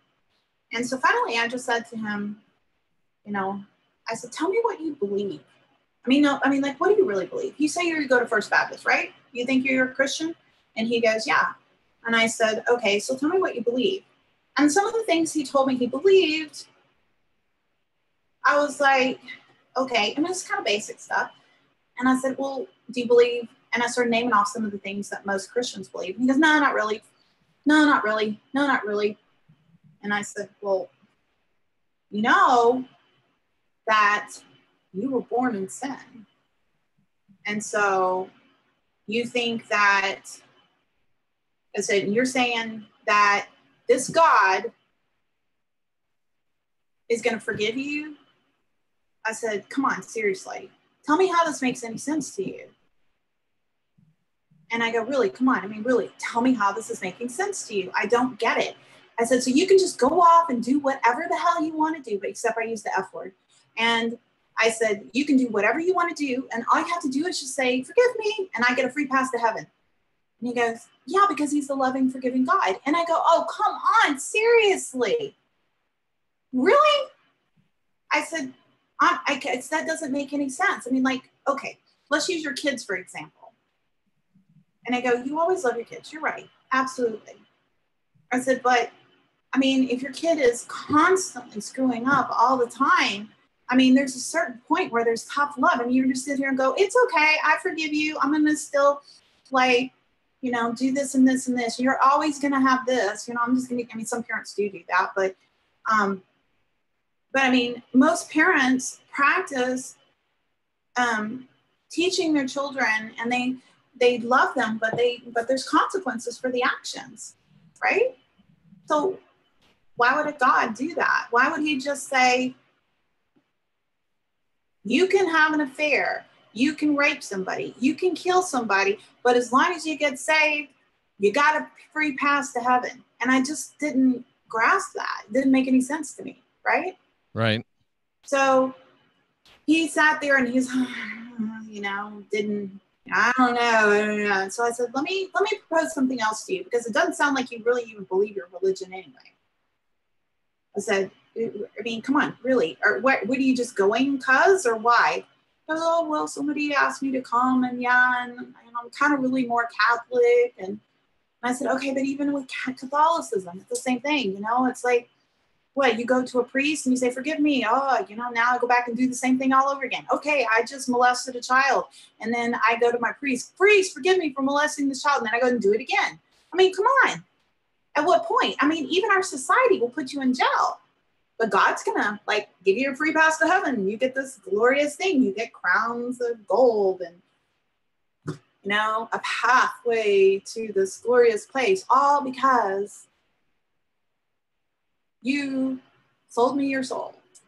Exactly. Except with Pentecostals, you can lose it. So he wasn't Pentecostal, obviously, but it is selling your soul to a entity for a reward. Mm-hmm. Right. So anyway, so I basically told him, I said, let me give you a different proposal. And so I introduced him to the idea of spirituality, metaphysics kind of concept.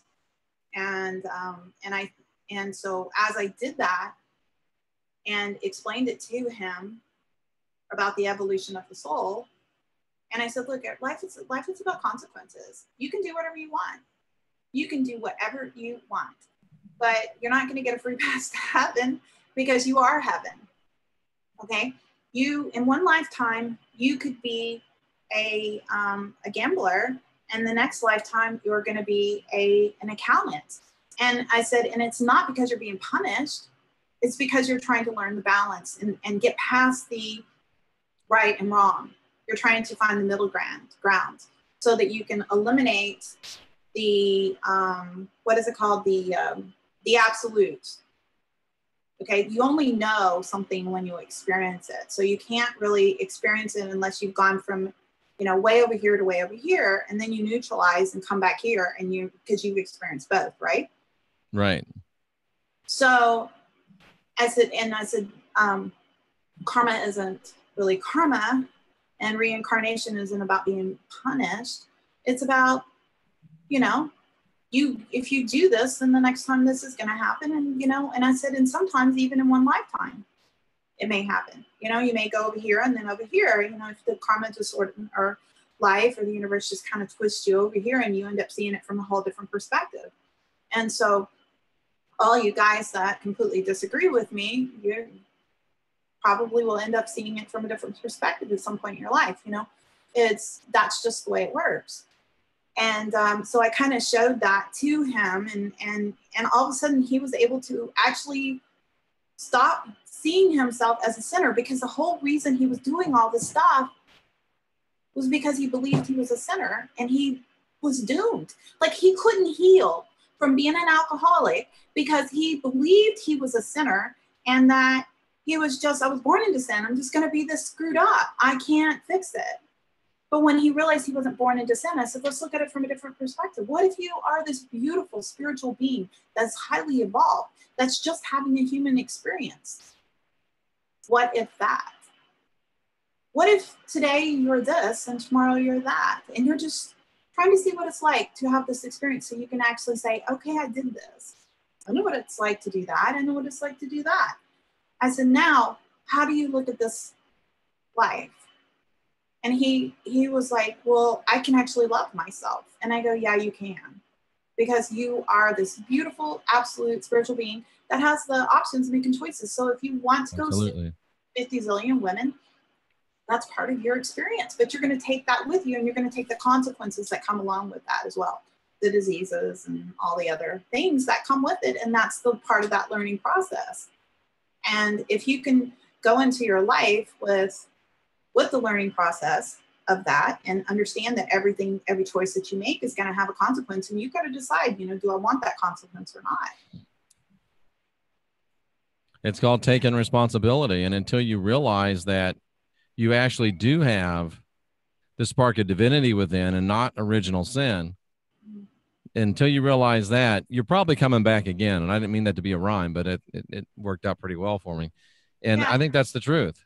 So one of the things that I usually tell my clients is that when you do something, instead of criticizing yourself for it, or, you know, God, I'm such a horrible person, don't even go there. Just go ahead and experience it fully while you're there. Just go for it.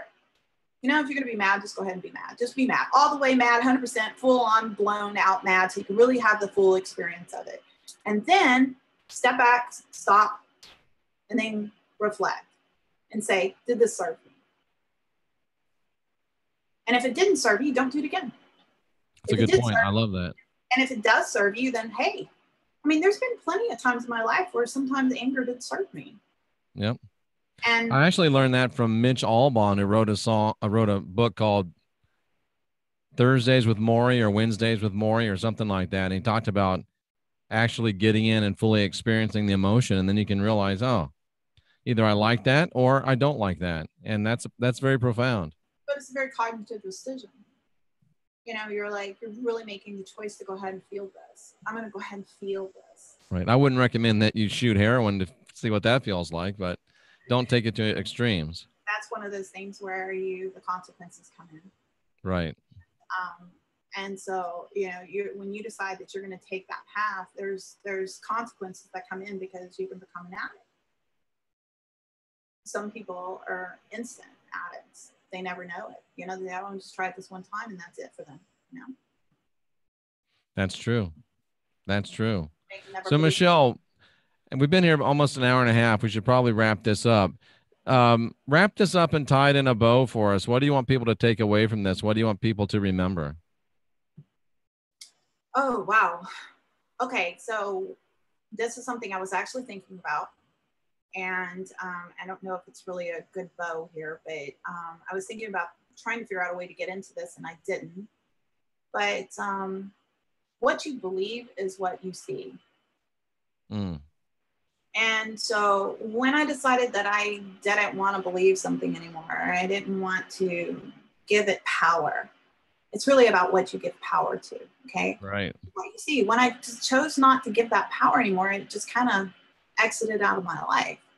And so these people that are having haunted house issues and all this other stuff, it's their fear that's manifesting this stuff, you know? And, or, you know, mine was fear. And then it went to excitement, interest. I mean, I was giving it power. Sure. And, you know, I was giving it power, and I gave it power for a long time until I decided it didn't serve me anymore. Right. It was taking over my life, and I didn't want it anymore. You know, it's like I want the abilities without all the spirits bugging me. And I just didn't. I want to get a good night's sleep. I don't. You know, I'm sorry, but I'm not your voice. You're gonna have to figure out a different way. You know, that kind of thing. And so that's kind of. I think that when it comes to these kind of things, if you're experiencing something like this, you've got to realize that you're much more powerful than these beings. Okay. The second that I told that guy, you know, to stop, he stopped. The very first time he was swirling around, he stopped. And I thought, whoa, I'm pretty powerful. I can make this stop. And that was something really life-changing for me, to realize that I actually have the power to make them go away. And I would yell at them all the time, like, you're waking me up, stop. And they would go away. And you can, and that's one of the things, it's like whatever you believe is what you manifest. So if you believe in evil spirits, that's what you're going to manifest. If you believe in ghosts, you're going to manifest that. Whatever you chase after, it's like, you know, you quote scriptures all the time, but what about that one that says, ask and you shall receive, seek and you shall find, knock and the door shall be open. If you're seeking it, you better be sure that that is what is going to come. Yeah. The world says seeing is believing, but really believing causes seeing. That is actually right. And I was processing this because I was thinking, why is it that so many people have a completely different vision, a different idea, a different concept, a different experience? And it kind of made me start to think that maybe there's somehow, you know, you talk about parallel universes and stuff like that. I'm kind of wondering, like, if they sort of like all kind of coincide together. Like, it's like, are we kind of stepping into somebody else's universe at times? You're kind of going Mandela effect now. Sort of. But do universes overlap? And sometimes you're in a universe that black is white and white is black, and you're talking to somebody, they're like, that's not black, that's white, you dummy. You're like, no, that's white, it's not black. But you're both right. You just overlap for a minute. So my husband and I, we live in two different universes. Mm-hmm. And we just coincide in our universe. Right. And Michelle is married, gentlemen, so save yourself the time and effort. She's married. So thank you for the compliment. Yeah, so we live in two different universes, and it really does collide at times, not in an argument. We just kind of laugh about it. And I mean, our perspectives are so different. Our existence is different. Our experiences are different. And we talk about it.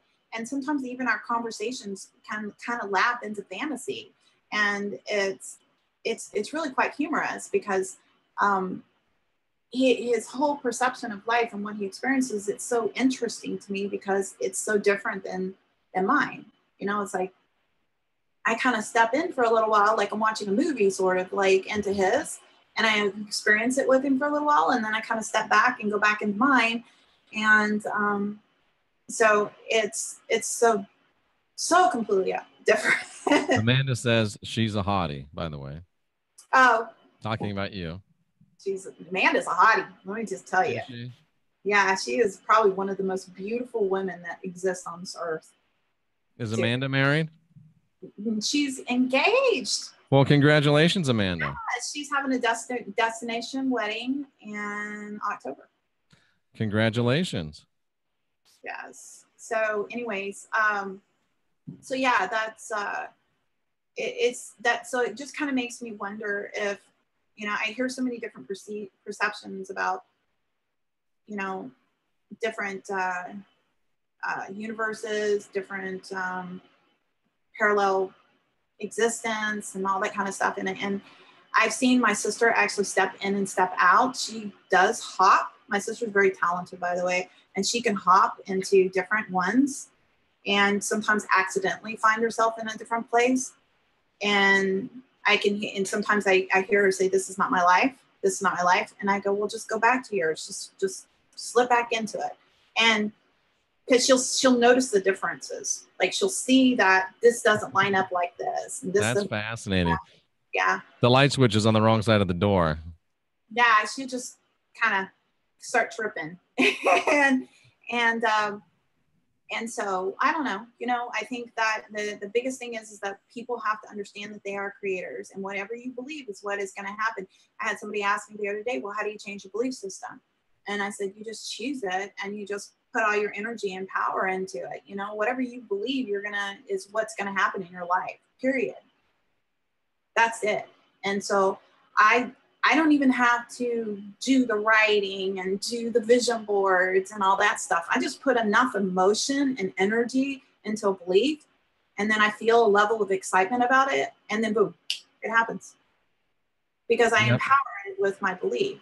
My belief is real. It's not like I want to believe this. See, that's the problem with most people. They want to believe it, and then it's fear-based or worse. Thoughts or things. Yeah, about their thoughts. Like they want something. And so usually when I'm teaching manifestation, I usually start with something that they're not emotionally attached to the outcome. So we will start with that, so they can like anchor emotions to it that come from different areas. And I teach them how to like anchor those emotions and how to generate them and pull it up, and then attach it to, like, by exercising gratefulness on a daily basis, feeling it, and kind of getting that emotion rolling. And when they're feeling in that state, then they start working on the manifestation. Absolutely. So I'm not, years ago, I used to be into all the whole spirit thing and everything. Now I'm just more into teaching people how to be gods of their own universe. And I have something I have to say. Listen. I think this would be a good show for you. So I was thinking about this the other day. Okay. If a king has a son, what does it make him? A prince, right? Right. Okay. So if a god has children, they are... Are you looking for princesses and princesses, or are you looking for baby gods? Baby gods, right. That's what they are. That's what I say all the time. Children of God. So what was Hercules? Yeah, we're all demigods, really. Demigod. He was a demigod, exactly. So we're all demigods. We are. In fact, we're really not demigods. We're really gods, and we allowed ourselves to be conned into physical bodies, so we're having a demigod experience, and we need to get out of the demigod experience and back to our full Godhead experience. I'm not sure. I'm kind of like, my belief systems change on that a little bit. Sometimes I'm there with you, and then other times I think maybe we're just doing this because we want to just keep on evolving and learning. But why would we? I mean, would you agree that our essence is, our real true essence is spiritual? Yeah, I do. But look, we are spirit. Yeah, but just a yes or no question. Yes. Yes. So if our true essence is yes, then is spirit, then why would we have to come back into flesh to learn? You don't have to come back into flesh to learn, but it's more fun. Maybe sometimes we think it is. Well, come on, you're like sitting up there and like think of all the spirits that want to get involved in all this shit. And, they were doing, like trying to tell everybody what to do, and they're, you need to do it like this, It's like they want to be involved, right? So why don't you open yourself as a channel anymore to help? Why don't you practice your mediumship anymore? I do it, but I don't do it as a channeler. Okay. Like I don't like the term channeler. I like the term medium. Okay, I don't label myself. I label myself as a life coach. And what I do is I sit there and I kind of like step into them a little bit, and I feel them and I listen to them, and then I allow spirit to kind of talk through me. I really believe that once we progress to I really think this is kindergarten. Some of us choose to come back for reasons, but I think really we're supposed to grow beyond this, because I really think this is a trap. Okay. It was a trap. I think that some people it is, but I don't think it is for me. Very well could not. You could have made the choice to come back for some reason. No, I know I made the choice. Maybe you're in timeout. I'm not sure. I'm not. Knowing you, it's possible that you're in timeout. Oh, come on now. No. I believe that I made this choice. I believe that I made this choice because I wanted to be part of this transition that's happening on the earth right now. You know, Jeff, I've been saying this since I was young. My ex-husband told me when I was young and I was in my 20s, he said to me, I want a wife. I don't want somebody to change the world. I mean, I was saying it when I was young that I needed that. It was like I had to change the world. I had to make an impact on the world. I have to do this. I have to do something big. And I mean, ever since I can remember, I've been saying this. And how come no one wants to change the world anymore, Michelle? I think a lot of people want to change the world. I meet them all the time. Most of them just want to get by, man. Well, that's what, you know, there's a lot of light workers out there that are in bodies that have literally came in to help this transition that we're going through and really kind of moving along. I don't think anybody really even knows if it's going to happen. When's it going to happen, Michelle? I think that it's even a big fat question for those up there. I think that it's all going to be relative to that big fat number that I told you about in the email. Remember that? I do. So how many people are in this world? Well, I can't remember the number. It was about 7 or 8 billion. Okay. And it has to be 10% of that for so about 80 million, right? Yeah, 74 million. That's based on there being 7.4 billion people. Yeah. Yeah, 74 million. Yeah, 74 million is, yeah. So we got some work to do. I got 12,000 here. Rex has like 200,000. Wayne has like 20,000. So we got some work to do. Hey, I just really haven't been working my YouTube channel, so I have like 50. But I've made a huge impact in Houston. Okay. Excellent. People, so I mean, thousands. I'm learning from you. I need to get into the whole meetup thing. That's a whole thing that I'm not even leveraging. Well, it does work and it doesn't work. I mean, you know, here's the problem. I just don't really like the whole spiritual community too much because they're so woo-woo. Well, if you don't like it, change it. Well, I am. Okay. I'm like what the forefronter of the whole thing. It's Michelle, we should do a meeting in Houston together. Why don't you come to Houston? I will come to Houston and we'll do a meeting. Yeah. So I believe that you should be you. And most of those people that are like spiritual and stuff, they're so woo-woo. I mean, like I have had spiritualists sit in my office that have gotten on to me for using Splenda. For using Splenda? Yes. You know Splenda's horrible for you. You should use stevia, but I'm just saying. You know, it's like now that's just objective, physical, chemical fact. Splenda's horrible for you. Use stevia, it tastes better and you'll like it. But you who drinks coffee and smokes cigars, come on. I haven't smoked a cigar in 6 months, but I do drink coffee. Okay, well. But Splenda is really, really, really bad for you. YouTube video that I sent you. Say it again. The YouTube video I sent you, where it's Tony Robbins and Deepak Chopra. Oh yeah. Okay, so Deepak Chopra gets into this whole thing about how the body can naturally heal itself, and then there's a book called Peaceful Warrior, and I forgot the name of the guy's David or something. Anyway, Milam is his last name, and he talks about the guy. He was getting onto the spiritual guy. He's like, look, you've gotten onto me for eating this way and doing all this stuff and blah blah blah. He goes, and here you are, sitting me down, having a cigar with me and drinking whiskey. And he said, and his thought was behind that is that the body has a natural ability to heal itself. Okay. Naturally, your body can heal itself. Now, if you overload it, then your body doesn't have time to heal. So if you're smoking on a daily basis, you're creating more damage faster than the body can heal it. How often do you use Splenda? Well. Anyway. So I choose to believe that my body sees Splenda in not a bad way. And so because of that belief system, it's kind of like what Deepak Chopra was saying is that the body has a natural ability to create chemicals to heal cancer, to do, whatever. Amazing fun fact that you won't believe. I sold Deepak Chopra a lot of timeshare. Did you really? I did when I worked for Marriott. You're kidding. I'm serious. I didn't know who he was. I just knew he was some Indian guy with a lot of money. You know, there's certain people that I said, and this is something I want to happen before I die, is there's certain people I want to meet. And one of the people that I said I wanted to meet was Wayne Dyer, and he died. And so I was really upset about that because he's like my ultimate idol. I mean, he's the most beautiful man in the entire world ever. I'm doing an expose on one of my idols, and it's very difficult for me. And I'm realizing that he was an idol, and he's still an idol, and it's hard for me to see that he may not be the guy that I thought he was. So I'm sure that's growth for me in some level, but it's not comfortable. Well, you know why I liked him?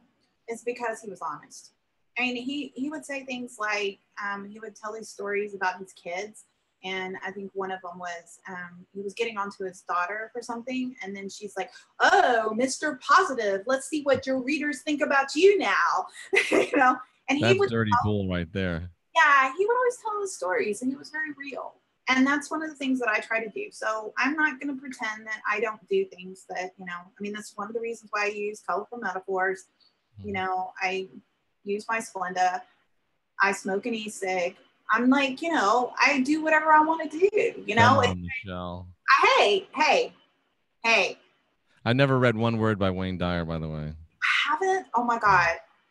He's just a beautiful human being. He is. He's made a huge transformation. He started with one of his first books, which you'll see it when you believe it. He was teaching manifestation before anybody else, and he just talked about like how using your mind and universe and to make a happier life. And then he really started seeking out spirituality, and he started like studying with huge masters. Like he went to India and all kinds of places. And before he died, I think it was like the last 5 years of his life, 10 years, he wrote this book called, I don't remember what it's called, but it's something, he basically broke down the Tao Te Ching. Oh, really? Yeah. And like on one page, it's got like, the Tao Te Ching has like, it's written in kind of like poetry.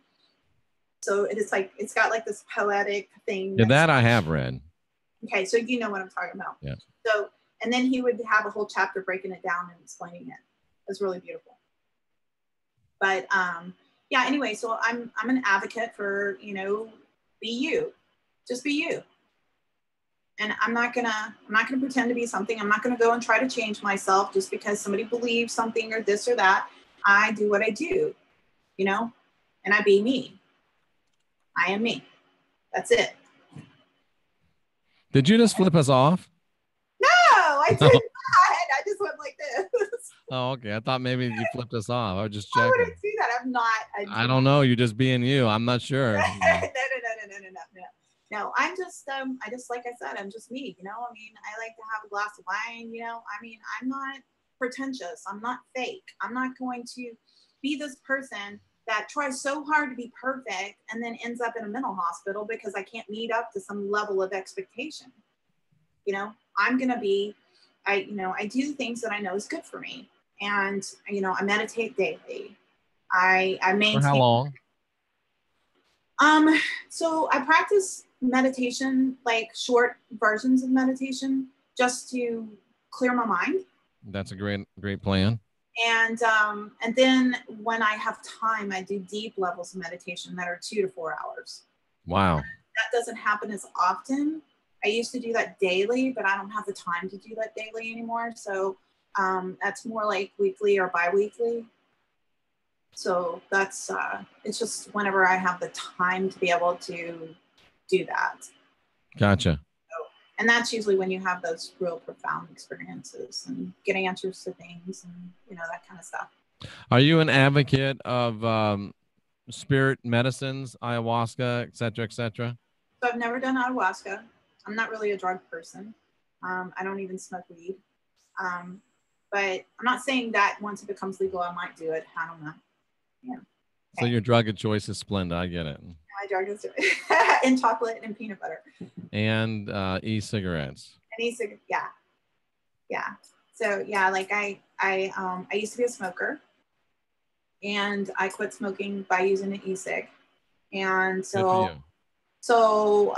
you know, I have a nice, I like it because, you know, you get a lot of smoke and it tastes really good and it keeps me off of sugar. So I just do it with no nicotine. It's, Oh, so you're not even doing nicotine?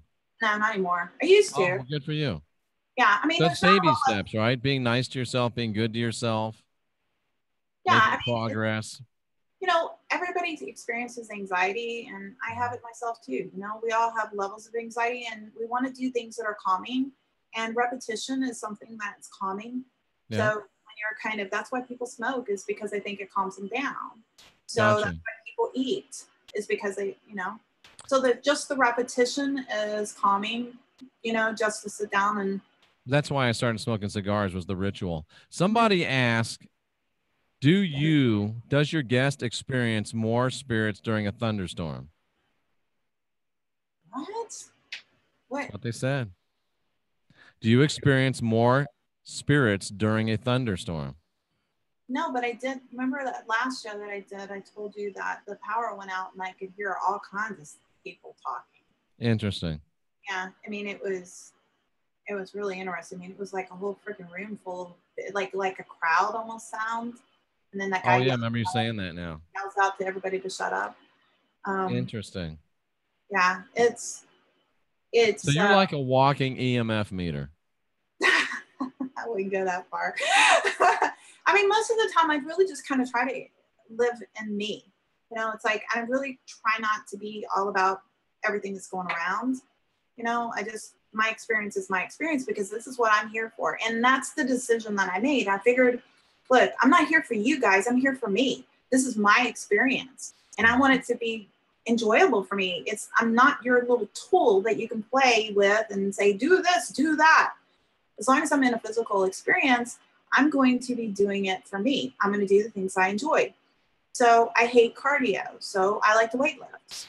So that's what I do. I don't care how many people tell me that I should be doing this. I don't like it, so I'm not going to do it. I just got an email from Jay Campbell today. You know who Jay Campbell is? Have you seen our show? Yes, I know who he is. Yes. And you know what he said to me? What? You got to do more cardio, bro. So you know what my answer to that is? Superset. Supersets are cardio. Yes, sir. So I still get my enjoyment out of it. I'm going to start swimming. I'm going to give swimming a try. No, that's a good idea. Yeah. I tell you what, if you do some powerlifting, your heart is going to be racing. It is. I mean, because I work out with my husband, and he's Is Shane your husband? Yeah, Shane is my husband. Okay. And so Shane's a body worker, I take it? No. Of some sort? He's a physical trainer? No. But it says on your website that you do the mental part and he does the physical part. Oh shit, that's from a long time ago. I okay. To do that. I thought I took that's not on your Facebook. Your Facebook, not your Facebook, but your book Facebook. Yeah, he used to be into magnet therapy. Into what? Magnet therapy. Oh, magnet therapy. Okay, I gotcha. Yeah. So, but Amanda says that she lives pretty close to you. Yeah, she does. And she asked you to respect her space, because if she hangs out with you for too long, your energy's too strong. My daughter said that? She said that. I live pretty close. I asked him to respect my space, but if I hang out with my mom for too long, I always end up opening back up for a couple of days. It's like her energy is so strong. Oh, because she doesn't like to have all that spirit stuff going on. Gotcha. She's around me too much, and she starts like. So you're like a walking portal. Yeah, it does. When I'm around my sister, she starts becoming more powerful. My sister says she calls me the Transformer. The Transformer. Yeah. Diamond Dallas Page Yoga. Are you kidding me, Lewis? That's awesome. What did he say? It's a bro thing. You wouldn't understand. Oh, okay. Yeah, she calls me the Transformer or the Neutralizer. And because she's like, how do you do that? Like, I walked into the house and I changed the energy. And it's I don't know, it's like my energy is very powerful, and so it can either be, I can really affect somebody in a negative way, or I can affect them in a positive way. And do you ever go out and do barefoot on the ground and stuff? All the time. My husband tells me I need to put shoes on all the time. He's always telling me to put shoes on. He's wrong. You don't have to put shoes on. Well, he doesn't like me tracking dirt in the house. And so, That's awesome. I'm always dragging dirt in my house. yeah, yeah. So, And I have, on the rare occasions when I've actually had some close contact with people, like in a bed or something, they're always like, your feet are so rough. I'm like, well, I never wear shoes, dude. I'm from Florida, and I'm always outside I'm like walking around. I'm like a hillbilly, even in my office. So I get, not like my clients, they kind of think of me sort of like a what they call it like a heights hippie. Yeah, that makes sense. There's an area over there close to my office called the Heights, and it's like all these rich people that are sort of yuppie-ish, and it's all like all these old houses that have been like redone, like anyway, they're really beautiful, and it's very artsy kind of area. And anyway, so I get all the time on the Heights hippie, and I've got my whole office set up to where it's very Mediterranean. I have like green walls and all this color everywhere. And so I'll come in like with all these like flowy skirts, and most of the time my hair is in a bun, and and I'm barefooted. I'm barefooted right now. 90%, so am I. 90% of the time I have no shoes on. And me too. Every so often I'll actually wear like a skirt and dress up and put makeup on and do the whole thing. And they'll be like, where are you going, Michelle? I'm like, I don't know. I just felt like dressing up. There you go. Do you still use crystals? Oh yeah. I do crystal healings. So I'm also a healer. So I'm a Reiki master. And I also, now listen to this. This is going to sound a little weird. Here we're going weird again. But I learned shamanism in the astral plane. No problem. I learned how to skate backwards in the astral plane. Okay. So yeah. So anyway, so I learned some stuff and how to do different types of healing. Learned how to ride a sidewalk in the astral plane. There you go. So anyway, so I learned some of the things. So anyway, so what I do is I kind of incorporate a little bit. And now any kind of Reiki person will tell you not to do that. You're not supposed to mix energies, but I do it anyway, and it works really well. So I usually I'll mix crystals. I'll use some magnets. I will just whatever is needed, to heal. Sometimes, and then I'll do frequencies. I'll put some headphones on them and blast frequencies on them. If that's EFT, huh? EFT. Yeah. So I do that as well. I mean, in EMDR. Yep. So, all of that.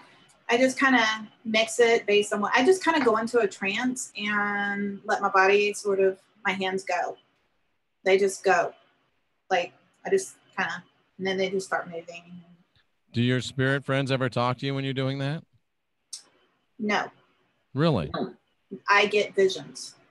Interesting. During it, like I'll get like, and my hands just start moving. They just kind of go on their own, and suddenly it'll just like start doing this, like over here, and then I'll say, "What's going on with your arm?" And they'll go, "Oh, I injured it, da da da da da," and I go, "Okay," because my hand is like working it for some reason. Do you feel like you're channeling? I think I'm just sort of like stepping into an altered state where I'm able to sense the body. And it's very easy for me because, you have to understand this, okay? I see 8 to 10 people a day. Wow. Yeah. So when I see that many people, well, actually it's a little less than that because I cut my hours back because I decided Do you use triangles? Hmm? Do you use triangles? So is that a question from from somebody in the audience? Yep. No. Okay. I don't even understand what that means. So yep. Gotcha. See, here's the biggest problem that I have is that I don't have a lot of traditional study in spirituality, except from the Taoist master. Right. Okay. So most of mine has been sent to me through downloads spiritually. You know what a download is, right? I do. Okay, so I've either gotten download, or it's come to me in a dream, or it's come to me while I was in a trance. So, or meditation. So all the information that I get and that I do comes to me that way. So I don't necessarily like follow somebody else's stuff. I just don't do it. My energy is always clear. It's always clean. I don't have darkness around me. My office is clear. My office is clean. I don't do anything that I feel shameful about. I live my life true. Like, I don't lie. I don't sit here and go, oh, I'm so this and that. I don't do that. You know, it's like, I am the person that you're seeing right here. I admit everything. This is who I am. And I don't do anything that I feel is going to harm me or harm anybody else. So I live a very authentic. Yeah, I'm very authentic. Yeah. And that's the only way that I can do it, because I can't, then I would be just like those preachers that get up there and they're all, saying you have that. one of them in your town. We have lots of them in my town, honey. Well, you got one really big one in your town. Are you talking about Joel? I am. So I have this thing about him, and you may not like it, but I actually like him. Do you? Yeah. Now, I'm not saying that he's perfect, okay?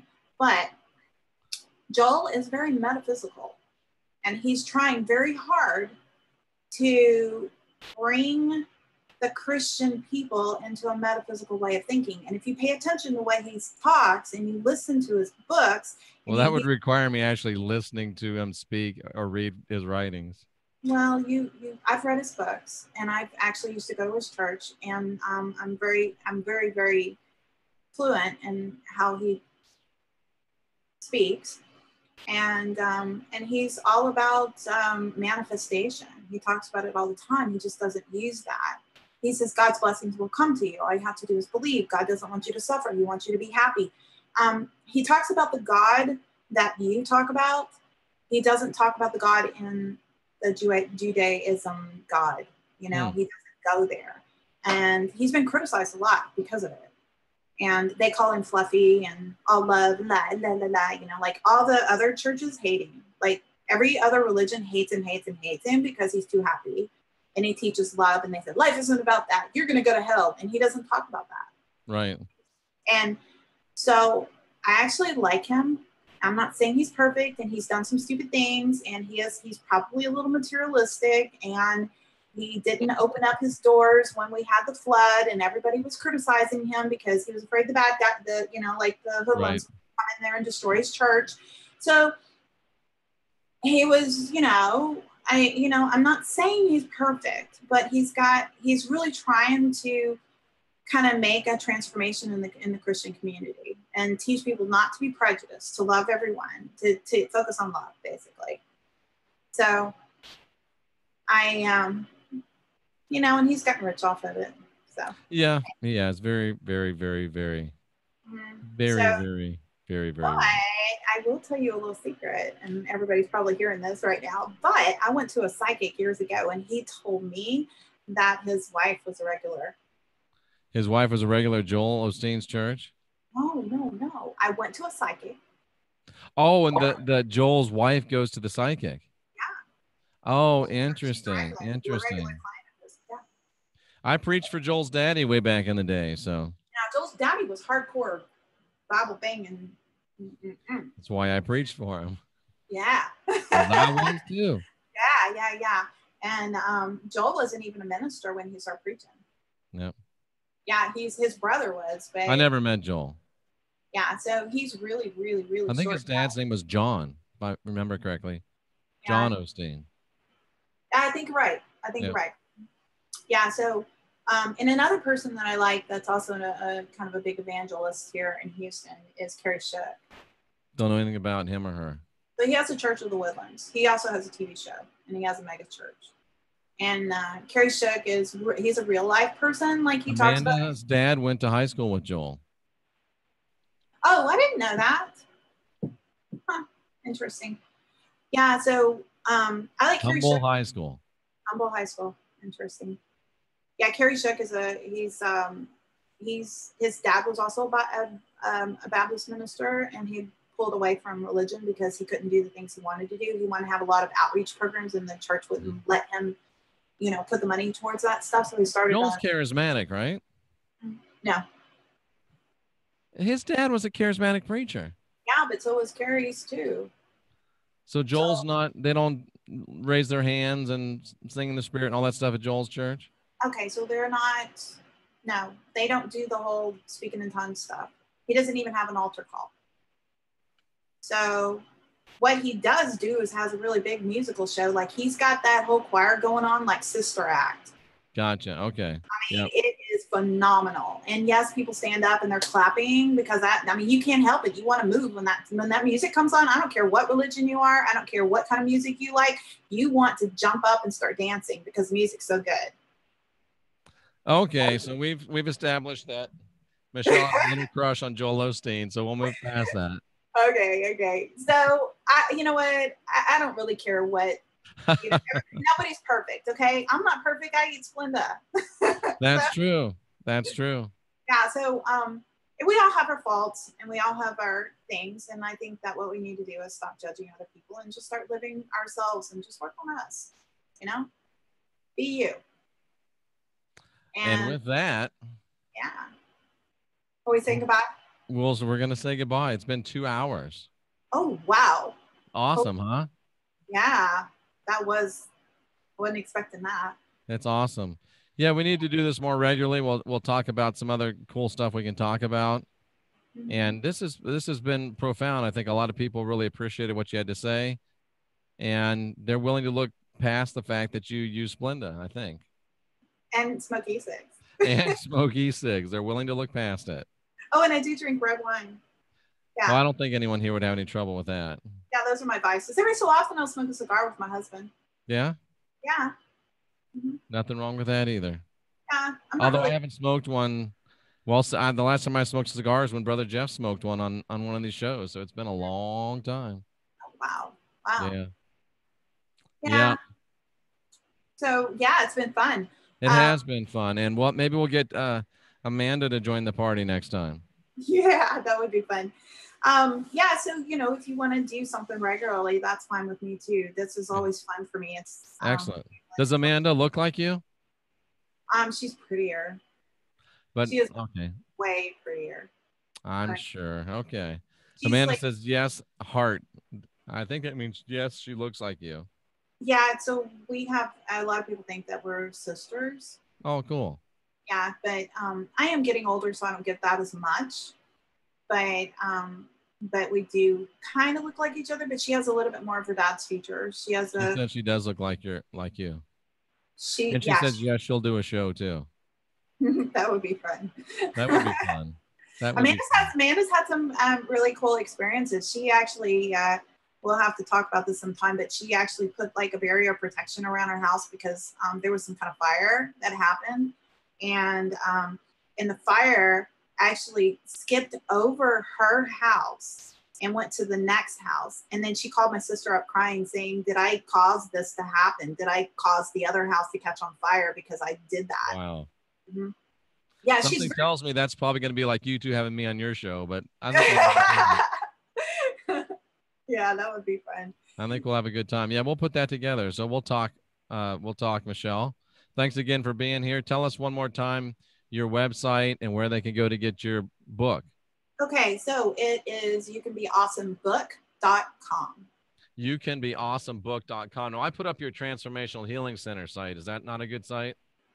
Well, most of the people that are watching don't live in Houston, so it's really... Oh, because that's just a go to Houston thing, right? Yeah, that's for like setting an appointment with me. Okay, and what's the other one? It's called You Can Be Awesome Book? Yeah, youcanbeawesomebook.com. And I also have, I'm setting in this, you can either buy the ebook or you can do the video kind of thing. So it's an online program. So I step you with all the videos and I give you all the tools like meditation and hypnosis and audios. And I swore I signed up for that. Maybe it didn't go through or maybe I didn't do it. I don't know. Okay, well, I'll send you everything you need. Okay. And honestly, she's coming in tomorrow. So I'm going to. Amanda is? No, the editor. Oh, the editor is. Okay. So I'm kind of doing like what you call like a soft thing on the book because I sort of got kind of pushed into having to release it faster than I was ready. Gotcha. So it's available. Open. It's available, but there are a few little minor mistakes. As soon as she's coming in tomorrow, she's going to give me the corrections. I'm going to make those corrections ASAP. And then like by the end of the week, it's going to be totally clean. And then I'm going to start marking it, probably put it on like Kindle and perfect. If you have to edit a book again yourself, read it frontwards and then read it backwards. You'll catch your spelling errors that way. Okay. Okay. Good idea. Yep. Good idea. So yeah. So anyways, I'll send you the, if you want me, do you want to wait until I give you the edited version, or what do you want to do? No, that doesn't bother me. Okay. Well, then I'll just email it to you. I'll just drop it to you. All right. And we'll be in contact over the next couple of days, and we'll set up a time with Amanda, and maybe we'll talk about doing something regularly. And I'm serious. We should do something in Houston. Well, when you come here, you have to let me know, and we'll see what we can do about. Well, we should plan an event, I'm saying. Well, that would be fun. That would be fun. Plan an event. So I need to kind of like find somebody that knows how to plan those type of events. That's kind of hooked into that. Yep. And my aunt lives in Houston, by the way. So is she hooked into the community? No, she probably goes to Joel's church. Hey, you know what? I can get a lot of those people from Joel's church to come to your thing. That would be interesting. Yeah, that would be interesting, wouldn't it? I have an email base of close to 2,000 people. Excellent. And so I can send out an email and stuff like that. But we'll talk about it. And well, I'm not easy, but I'm cheap. If I can put 30 to 50 people somewhere, I'll go. We just got to find a place to do it. I might be able to get the guy in my building if he's got a space big enough. We just have to come up with chairs. Yep. Get it without even having. Well, we will do it. We will do it. Okay. And Houston, there's probably some other people we could even get involved that aren't too far from Houston. Well, I heard you say something about going to New Orleans, and I was thinking, oh man, I should go to New Orleans and meet you there. Well, I want to go there for the paranormal aspects. It sounds like you don't want to deal with that anymore. Oh, I still like that. Would be great to do a show together in New Orleans. That'd be awesome. Yeah, I think it'd be kind of fun to every so often. I just don't want to make a career out of it. Okay? I got you. Like, people are really strange when it comes to that kind of stuff. They'll start like bugging you for readings and all this other stuff. And they don't understand that one little altered thing will completely change the path. Yep. But I will tell you this. I don't tell people this very often. But if I do tell you to do something, you better listen. Because I don't do it very often. So if I tell somebody, you need to become a psychologist, or you need to go do this. I told my brother that what he needed to do, he listened to me and he became a millionaire. And so if anything you want to tell me,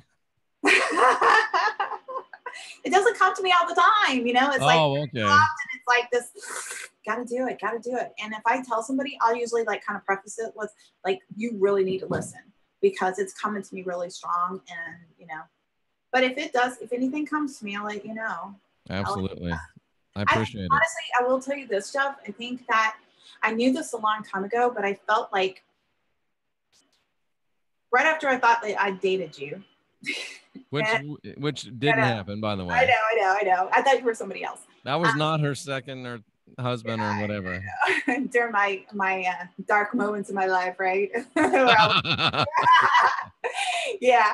Anyway, so I actually got this sort of like feeling, like I started watching your videos, and then I saw Rex and I saw Heidi and all those other people that I don't remember all their names, but and I'm sitting here going, I'm gonna be part of this. Like it was like I felt like something like it was sort of like almost like soulmates kind of thing. Yeah, Rex is in San Antonio. Yeah, I know. And it's like, I just kind of felt like I felt that connection, like with everybody. Like I felt, and I go, this is sort of like my family, you know, like soul families kind of thing. You might be from Mars. You might be from Mars, Michelle. I don't know. Here's the thing, but going back to what I said, you're going to do. Jeff, you were definitely going to do something. You're going to be big. Okay. You're already big. Okay. And you're going to be like huge big. What do you say? I'm asking if Michelle's from Mars. What did it say? Yes. It says yes. Because all of those people you just mentioned are. Oh, really? Yeah. Hey, I've got so much to tell you. Oh my God, I could sit here and go on and on and on and on. But I just speaking of Mars, like, this is a funny story. We got to talk about this sometime. But we'll do that on another show. Yeah. But it's a Mars thing. It's about a Cool. guy that was actually from Mars. You did what? Say that again. Okay, so you want to hear it? I'll tell it real fast. Okay, real fast. Okay. Knew this guy. Not like I have anything to do, but I'm trying to respect your I don't care. night and stuff. Because your husband's probably out there saying, will she get off the computer so we can have some dinner or something, or she could come visit my universe for a little while? No, he's asleep. Really? He has to get up really early. So, gotcha. Yeah, so he goes to bed earlier than I do. Okay, so this guy, he's a friend of mine. He and I we were learning hypnosis at the same time, so we were doing a lot of practicing and stuff. And anyways, put him in a trance, and we started doing some stuff, and he came, oh my God, he ended up finding out that he was from Mars. Okay, now listen to this, okay? There's a bunch of writings about this, and I didn't know this until later, but he starts telling me the story. Now, he knew nothing about this, but he's telling me that he blew up Mars. Blew up Mars? He blew it up. Oh my God, this guy worked for Yahweh. He said that he blew up Mars because it was getting so bad that there was no other choice, and he blew it up. Oh, I think that may be the story that he thinks. I don't think that's the real story, but yeah, wow. I don't know. Maybe I'm just not. That resonates with me. I don't remember if I'm telling you exactly. Did Michelle's friend blow up Mars? Yes, he did. Is Michelle's friend crazy? No, he's not. I know. I told you it's weird. And Point then to the cat. How about that, ladies and gentlemen? I know, it's crazy. Yeah. So it is really bizarre. But I was watching somebody's show. I don't know who it was, but they were talking about Mars and how there's proof that it was actually blown up. And then there's all these ancient writings about how they left, and they left and they came here. Yeah. And because their planet blew up, and they got on a what is that? It looks like a star. It's like triangles and triangles. Like a Merkaba? Merkaba, yeah. They used a physical Merkaba to come here. Interesting. Anyway, I've been in this whole Mars thing. I read a book about Mars, and I was supposed to talk to Laura Eisenhower about Mars, and I got right on my whiteboard, Mars, Marduk in Genesis chapter 1. So yeah, same wavelength. One day you and I need to have a conversation about Yahweh. That's a whole nother thing, because that will take a while, and I really, really want to have a conversation about that. Okay, I'm into it. I have a lot of questions and a few little debates on there. And why doesn't that surprise me? I'm not saying you're right or wrong. I just would like to have some clarity on some stuff. Absolutely. Sounds good. So anyways, yeah, you're probably getting tired too. So. No, I'm a little hungry though. Are you? Yeah. Well, folks, this was a great time. This is Michelle Thompson. Her website, youcanbeawesomebook.com. If you're in Houston and want to have a session with her, go to transformationallifehealingcenter.com. And wow, I did fast, Jenny. How'd you know that? I must have said something. But anyway, yes, it was a great time. We're going to do this again. We're probably going to do this on a regular basis. Look for Amanda Thompson as well, soon to be Amanda something else. But for right now, Amanda Thompson. What else do you have to say, Michelle? Be you. Be you. Be happy. I like it. And you can be awesome, right? Yes, you can. All right, ladies and gentlemen. Michelle, stay right there for a second, please. I'm okay. Jeff Doherty, the Christian Whistleblower. Great to see you. Thanks to Michelle Thompson. And we will see you again real soon. Unindoctrinate yourself, folks.